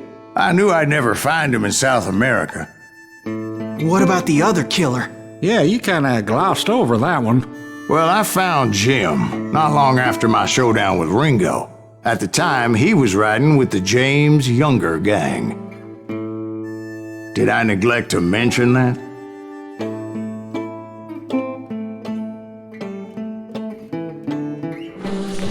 Jesse James? The greatest outlaw who ever lived? Jesse and his kin rode with Quantrill when he raided Lawrence, Kansas, and killed near 200 people, boy. Nothing great about that. And from there, him and his brother went on to rob banks and trains from Kansas to Missouri. Which is why there was such a rich bounty on their heads. 40 grand for both of them, dead or alive. That's one hell of a payday.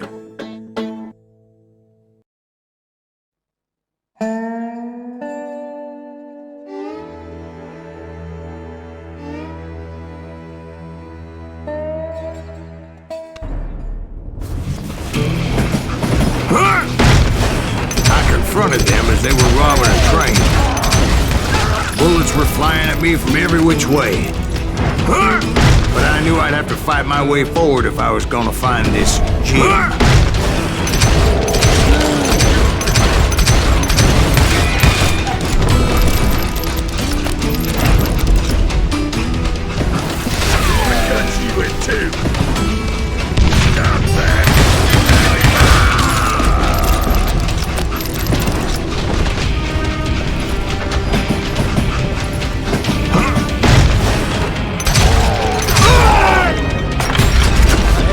Now wait a second. How'd they stop this train in the first place? Well, the James boys were experts at this.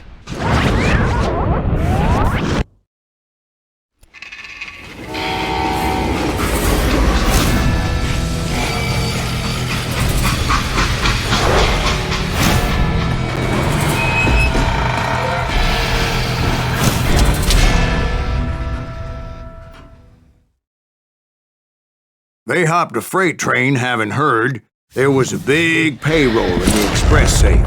So, I hopped the same train.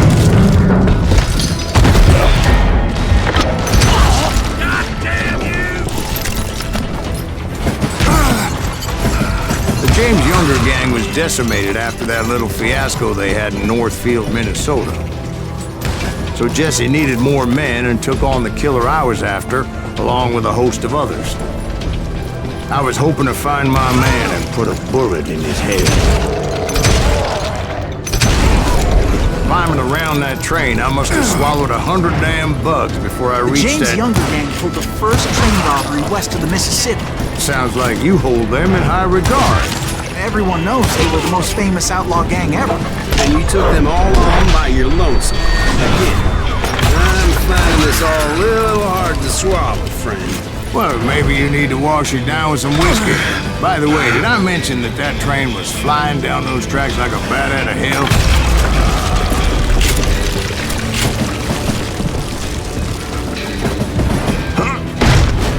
Anyway, excuse me, Ben. Where would I find the gentleman's facilities? Suddenly I have an urgent need to drain my one-eyed snake. Well, I've had more than a few drinks, and I've been sitting here for quite a spell. Right through there. Let me show I've you. never heard so much malarkey in my life. You think he's bullshitting us? You don't think he's Silas Greaves? I think he's just some old drunk looking for some free liquor. I don't know, Jack. I think I believe him. You don't think he met Jesse James? Boy, you gotta be kidding me. That story makes no sense at all. Jack. I mean, you gotta be 2 bricks short of a load to believe that cock and bull story. I don't agree. Jack, lay off the But bar. you seriously think that tired old man went toe-to-toe with Jesse James? Well, that's better. Did I mention that this Jim was married to the infamous Belle Starr? Of course, I didn't learn that until later. Anyway, I made my way forward the best I could. Around the sides, over the roof. At some point, some bitch saw me and shouted out, "It's the damn Pinkertons!"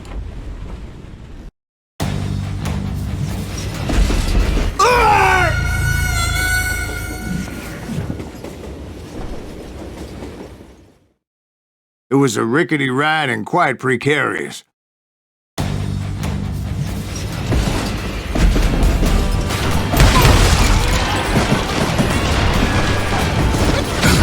At some point, some bitch saw me and shouted out, "It's the damn Pinkertons!" It's the damn Pinkertons!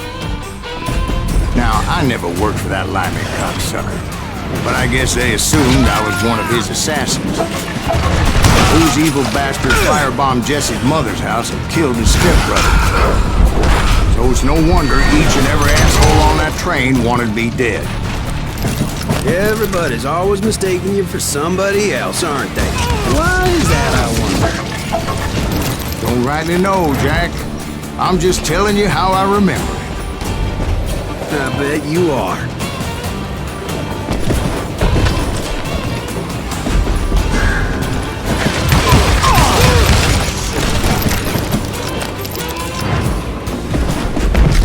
I came across a flat car piled high with logs and had to come up with a creative way to make my way forward.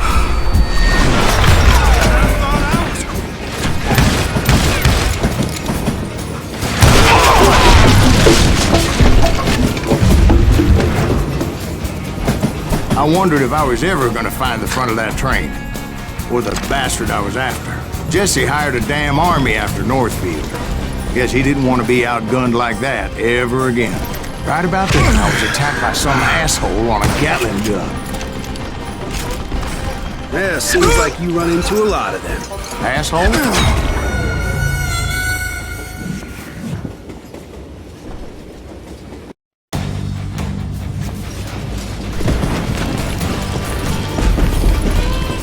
Right about then, I was attacked by some asshole on a Gatling gun.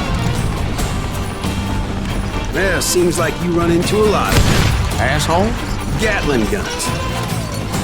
Yes, I did. Now, I don't remember how I took it out. It was either a bullet or dynamite. Where would you find dynamite?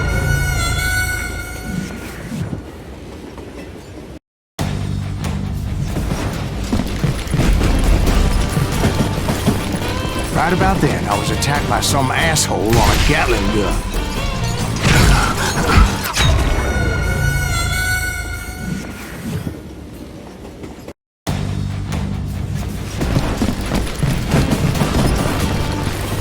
Right about then, I was attacked by some asshole on a Gatling gun.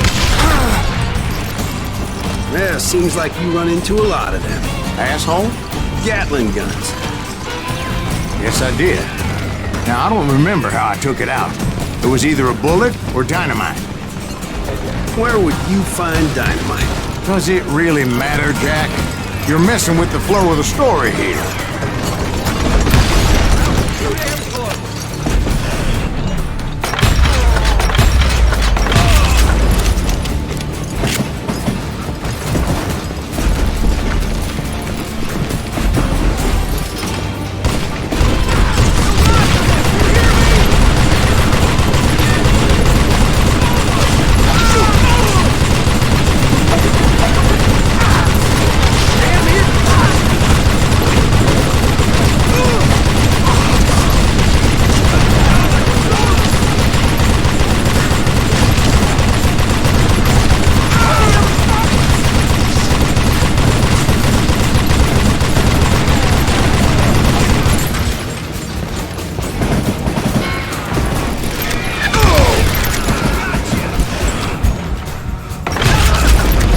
I was looking for Jim and shooting any son of a bitch stupid enough to get in my way. And that included Jesse James himself.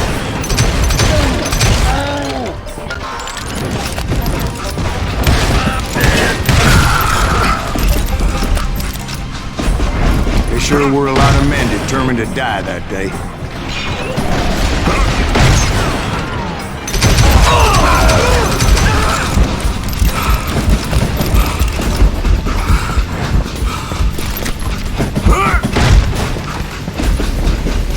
It was then that Jesse detached the express car from the rest of the damn train.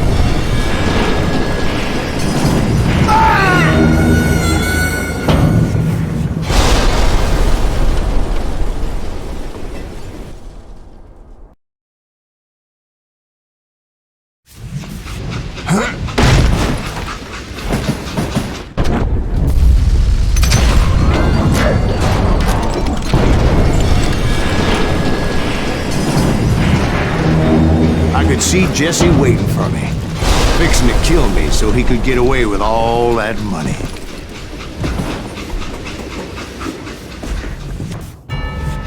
You had a showdown with Jesse James?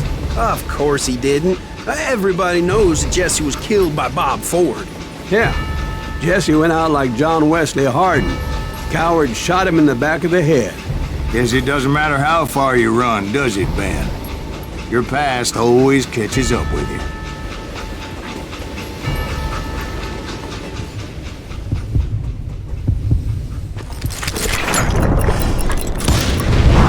Yeah, I didn't kill Jesse James. Just wounded him bad enough to convince him to hang up his guns. What about that Jim fella? What happened to him? I figure he was up front with a gun to the engineer's head. That bastard slipped away again. I'll tell you how I got him. But first I need to wet my whistle.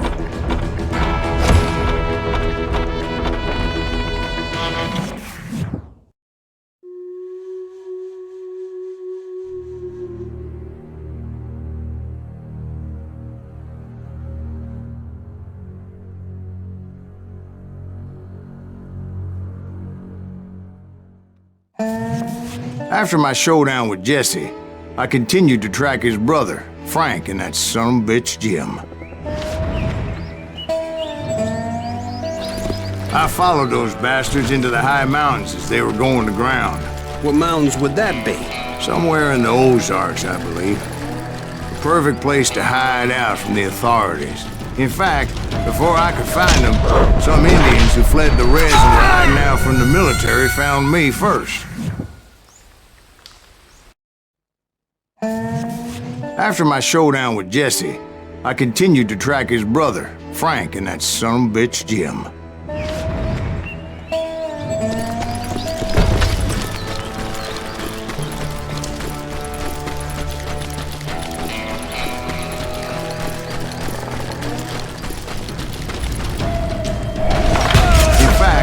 before I could find them, some Indians who fled the res and were hiding out from the military found me first. They probably thought I was a cavalry scout and didn't want me telling the military where they were. Engines? Yeah, they could have been Cheyenne, but there was all sorts of renegades roaming the landscape back then.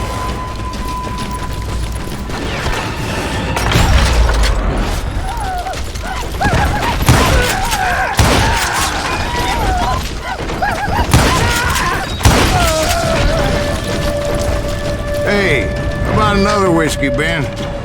Nothing better to soothe the troubled soul.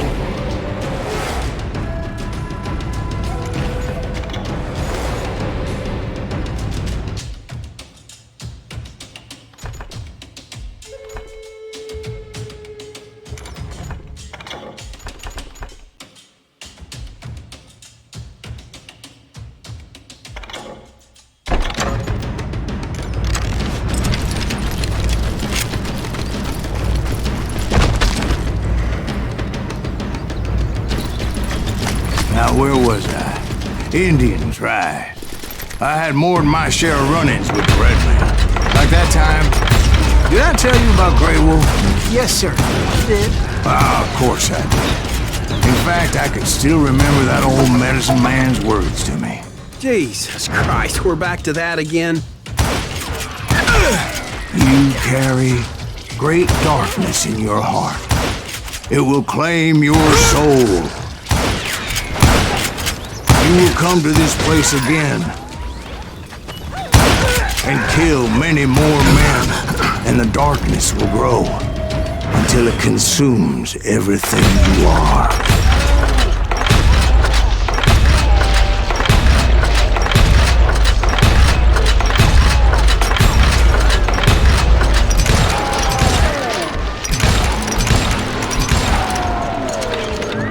So, did you ever find it? The man you are after? Let me ask you something, Ben. You ever think about death?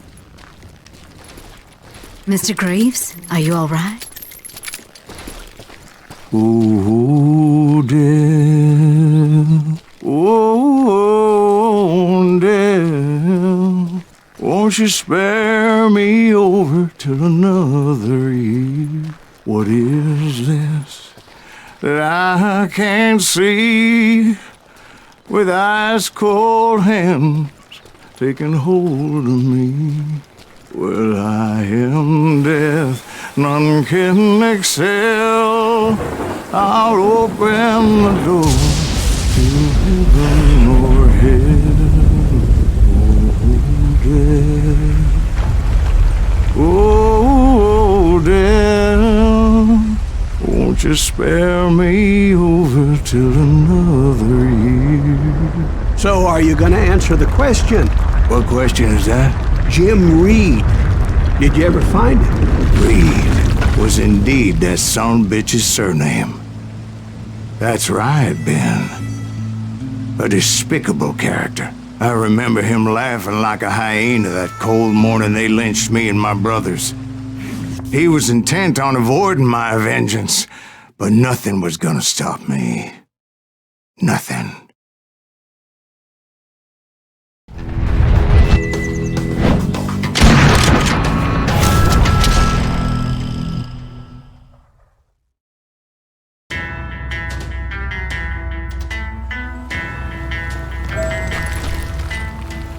I finally did track those outlaws down.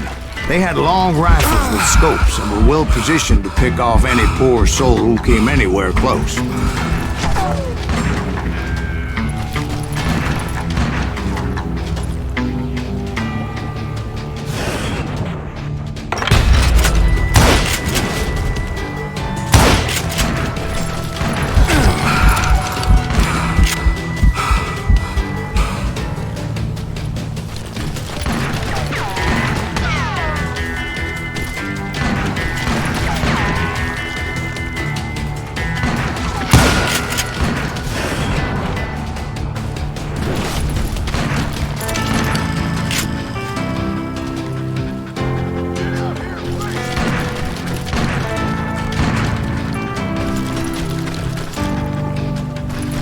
I'm guessing Frank James believed I was responsible for the demise of his brother Jesse. I couldn't really disagree with the man, as I thought Jesse was dead then as well.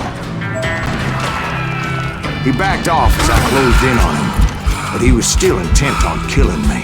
And when I closed in on him again, he backed off again, looking for a better angle on me.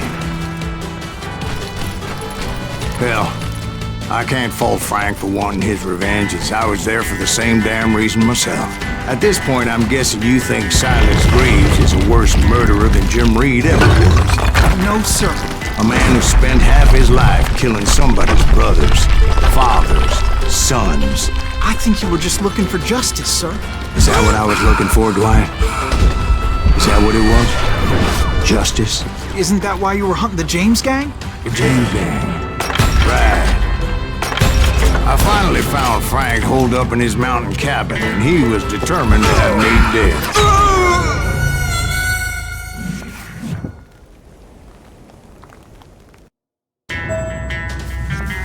It was a pitched battle that could have gone either way. Luckily, I had some dynamite in my possession. Dynamite? On your person? A few sticks, just in case. It's always good to be prepared. Right. I'm just laying out the facts as I remember them, Jack. I want that bastard dead!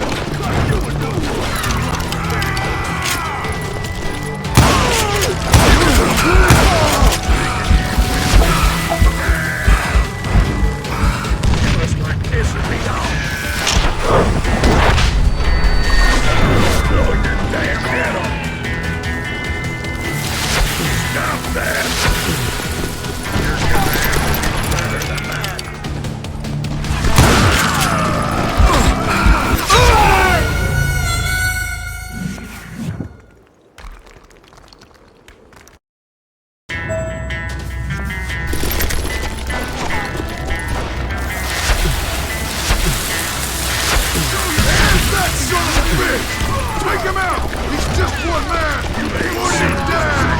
I want that bastard dead! This is gonna hurt!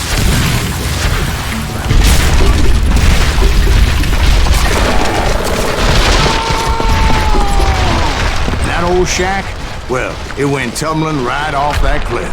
With Frank James still in it? Yes, sir. But Frank James is still alive, living in Missouri, showing folks around the family farm for 25 cents a tour. I didn't say he died in the fall, now did I?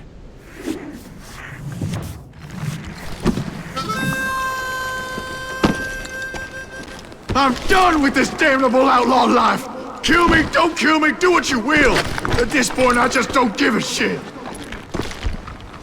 I explained to Frank that I had nothing against him personally and that I was looking for someone else. You want Reed? Have at him! I never did like that bastard! I am done here!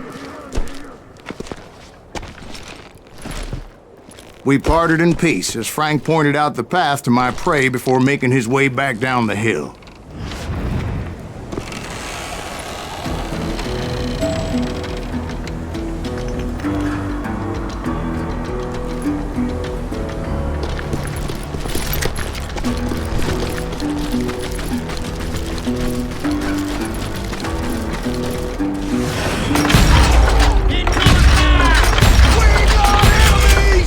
Determined not to let that murderer escape my revenge again. So, what happened with Reed? Well, I finally found the last of the gang hiding in a nearby cave. First, I had to dispatch the lookouts. But rather than wander in willy-nilly, I decided it would be better to smoke that sumbitch out. "Hey, Reed!" I shouted. "No wonder you're so ornery. Can't be easy being married to Belle Starr. While you're off providing for the family, she's spreading her legs for every Tom, Dick, and Cole Younger. Not an attractive woman exactly, but very friendly. At least she was to me." Son of a bitch! It was then that the last bunch of bandits jumped out of hiding. Why won't this asshole give up? Would someone just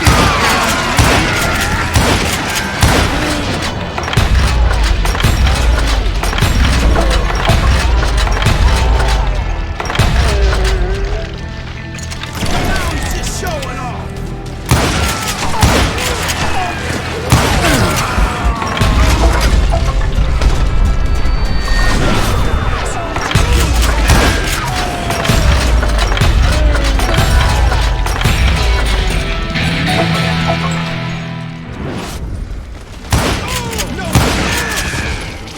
Eventually, it was just me and Reed.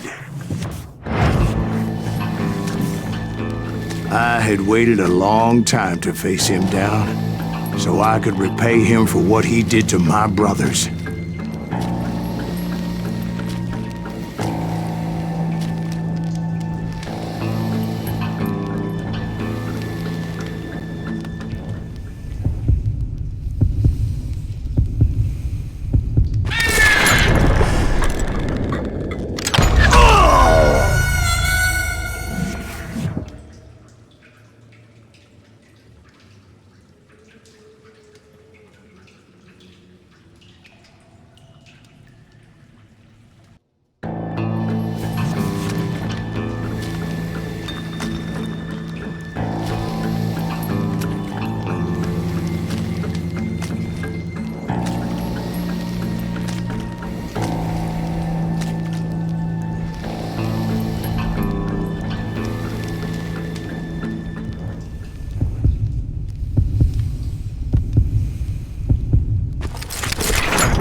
And repay him I did.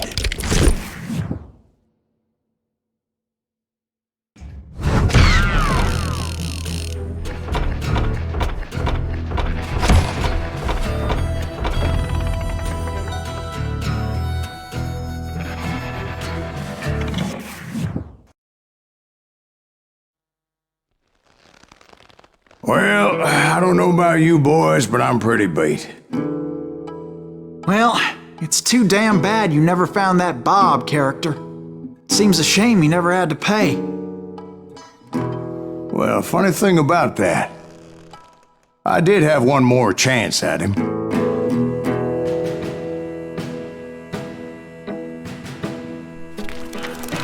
Six months ago, I heard that Butch and Sundance were back in the States and had gathered up some of their old gang. I tracked them down, hoping that Roscoe Bob Bryant had returned with them. So you're saying they didn't die down in Bolivia? That's what I'm saying.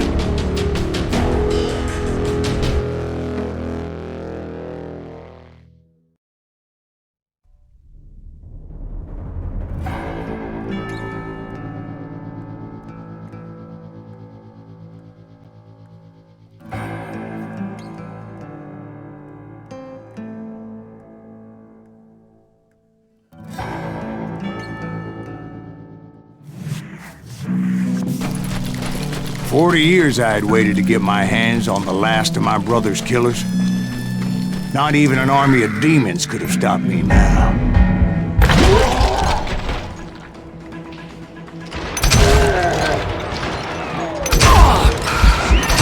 Both Johnny Ringo and Jim Reed fell fairly quickly, but the last one...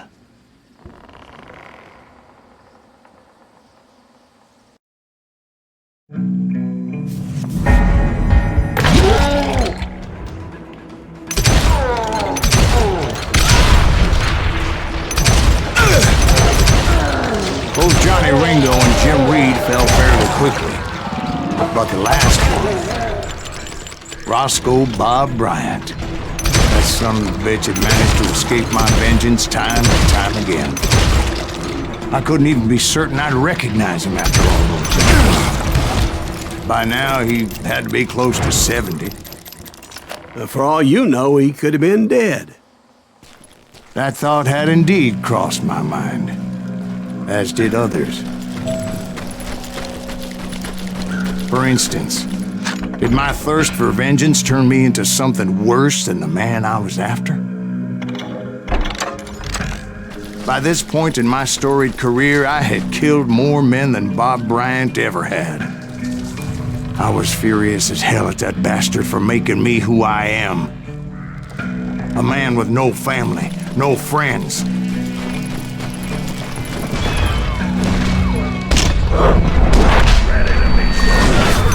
Nothing could stop me from taking his life. I've been after that killer forever. From the time I rode with Billy the Kid. But that chapter of my story you already know. Chapter of that fairy tale, you mean? Suddenly it was 1910. There I was, an old man roaming a ghost town, dead almost 2 decades. The town was falling apart, just like me.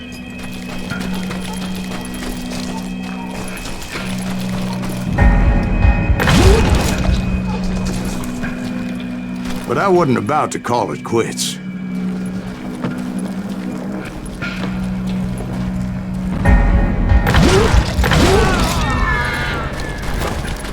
Even though the ghosts of my dead brothers were begging me to end what I started so long ago. Mr. Graves, are you all right? Would you like some water? The Wild Bunch knew I was there. They were after a treasure they had hidden before they fled, buried in the grave of a dead amigo. Some folks think the town is haunted, so they figured there wouldn't be many people poking around.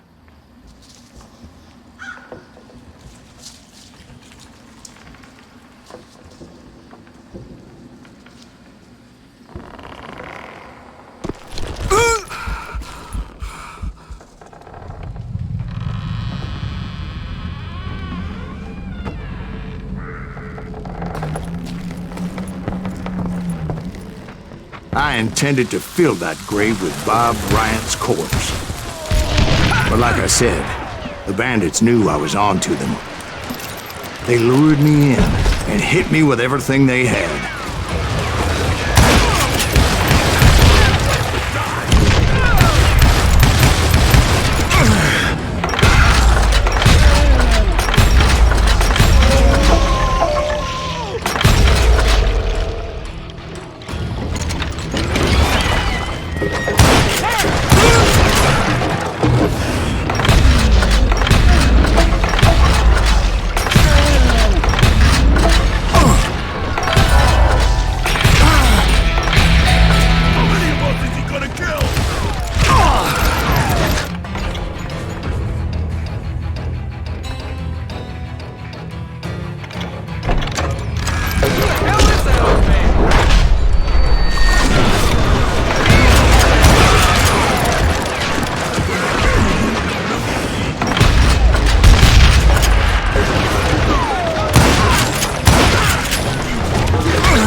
Obviously prepaid since you're sitting here telling us. Actually, in that moment, I did not prevail. So I suppose we're talking to a ghost. Funny you should put it like that, Jack.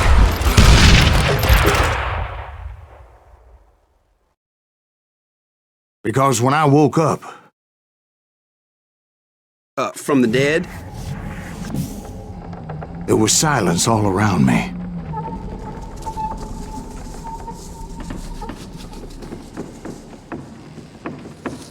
could swear to God I saw Billy then. Billy who? Billy, the kid. William Bonney. He was shooting at me from a rooftop.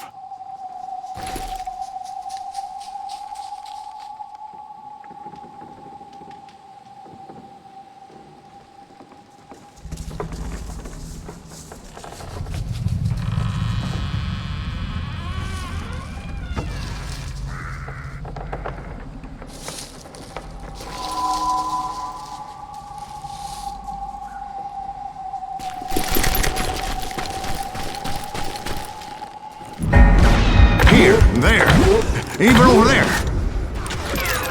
So I am right. You are touched in the head.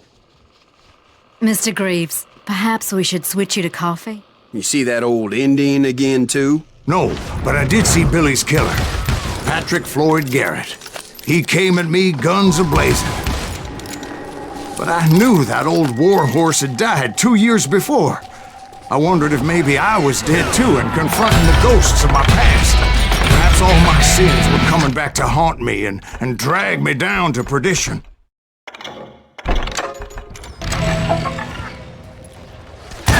I saw Henry Plummer throw dynamite at me.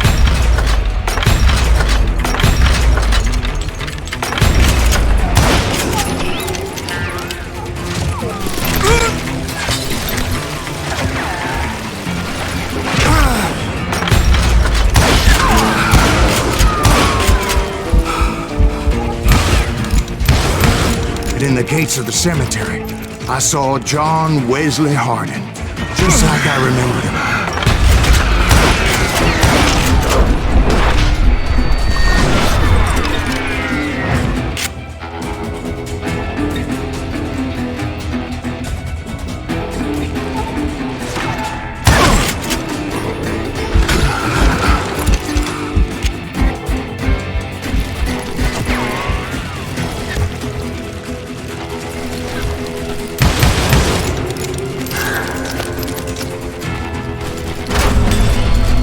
Robert Ollinger appeared with his terrible double-barrel shotgun.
Ghost Army was stopping me.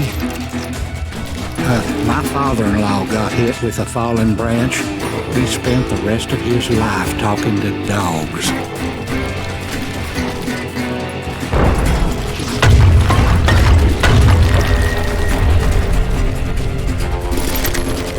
Newman Hayes Clanton, William Brocious, John Peters Ringo, they all wanted me dead.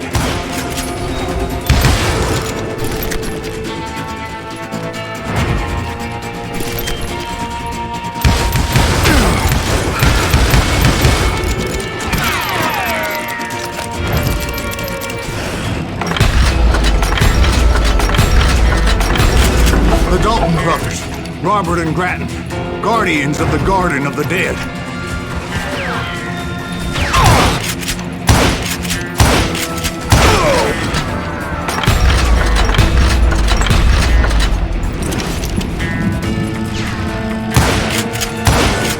George Curry and Harvey Logan, alias Kid Curry, both thirsty for vengeance from the great beyond.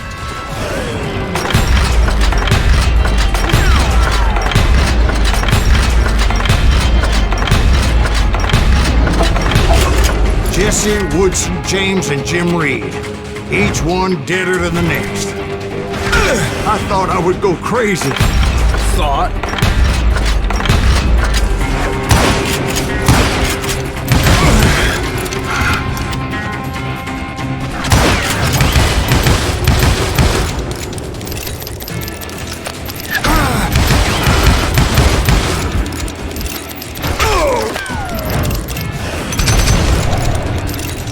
Finally, I saw Harry Alonzo Longabaugh. The Sundance Kid? Like a general leading his legion of the dead. You told us before that you'd seen him alive. He was alive.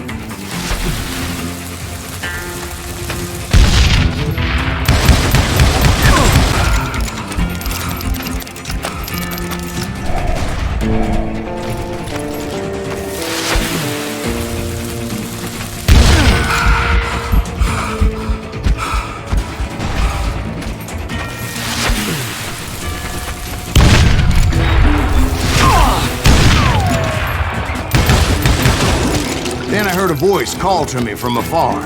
It was Robert Leroy Parker, a.k.a. Butch Cassidy, coming at me from out of the fog. Thanks for taking care of that bastard.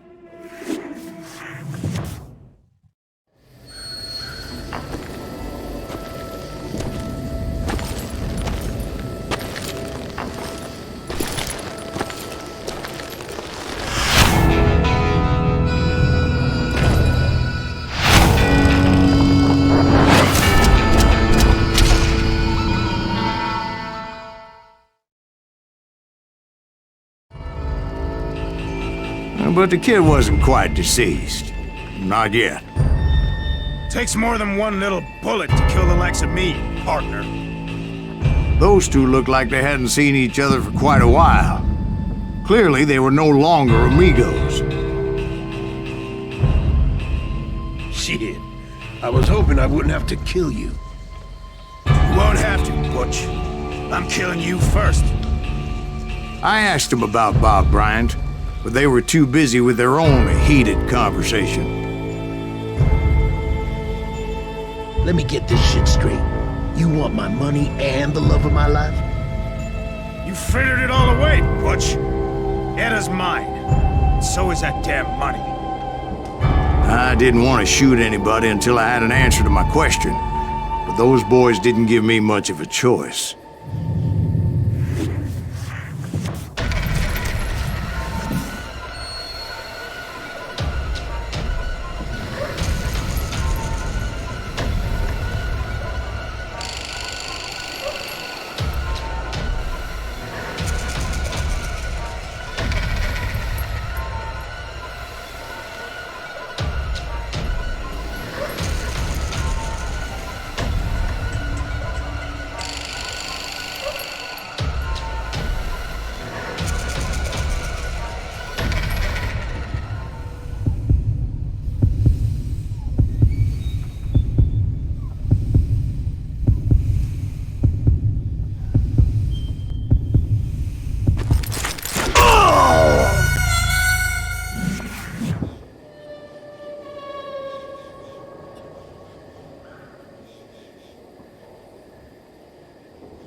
Butch Cassidy and the Sundance Kid died there in that cemetery not 6 months ago.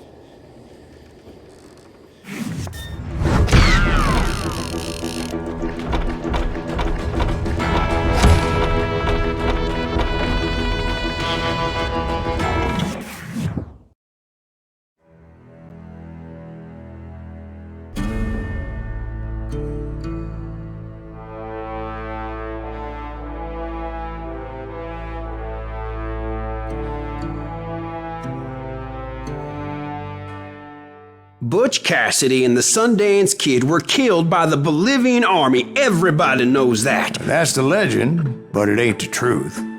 So, you never found Bob? There is no Bob. This old sumbitch ain't even Silas Greaves. Sir, is that true? Have you been pulling our legs this whole time? Well, not the whole time. Oh man, I think you've worn out your welcome here. Maybe you're right, Jack. Maybe it's time to pay. You see, Ben, or should I say Bob, your past always catches up with you. I was a different man back then, crazy. Drinking, I've changed my ways, I swear to you. If I could turn back the clock, But you can't, Bob.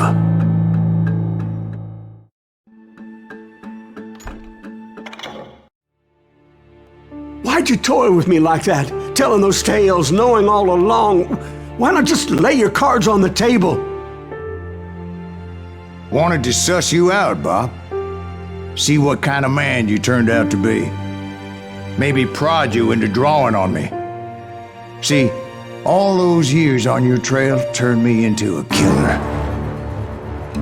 Can't even remember who I was before you tried to murder me. You, on the other hand, walked that very same path in exactly the opposite direction. What do you mean by that? You think your life is worth sparing, Bob? Boy, what's your name again? It's Eisenhower, sir. Dwight Eisenhower. What do you plan to do with your life, Dwight Eisenhower? Tomorrow I'll be leaving for West Point, sir. So, you want to be a soldier? Well, then do it right, son. Don't tear down the world out of anger and spite like I did. You build it up. You do something decent with your life, you hear me? Sir? Yes, sir.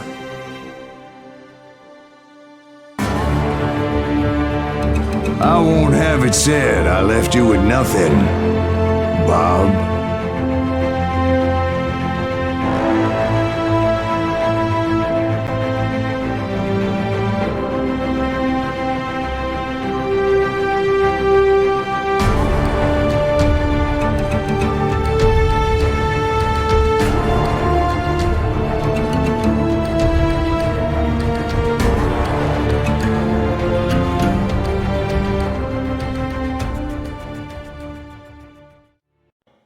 Oh, dear.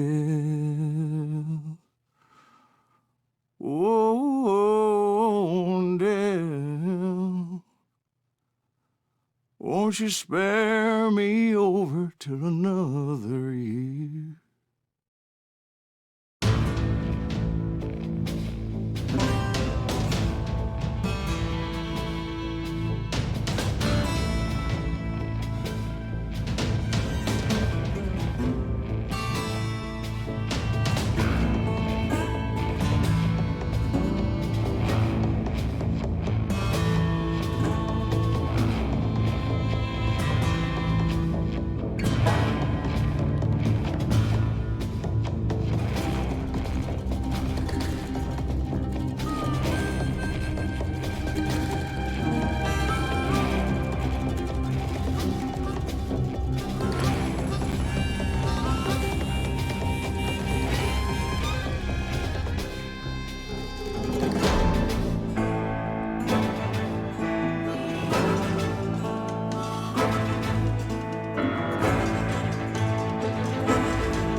There are men who fear legends, but a man legends fear.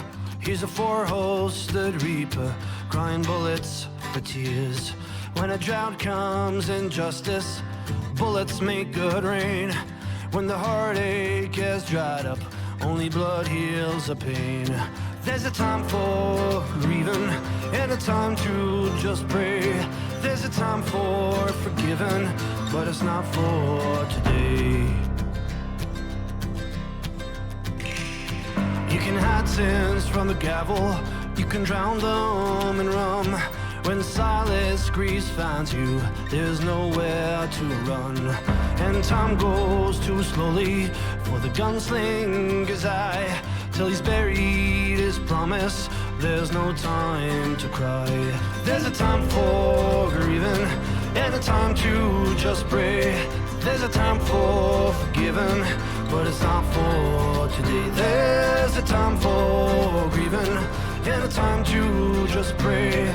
When silence grease finds you, it's a time you must pay.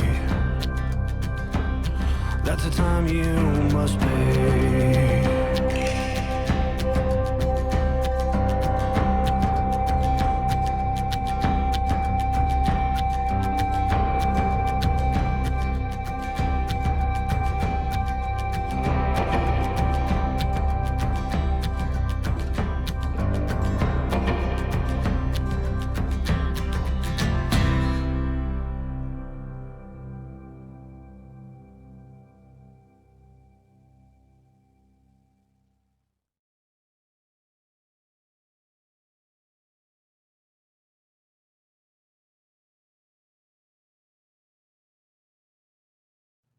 Oh, dear.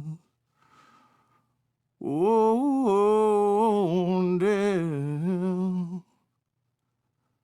Won't you spare me over till another year?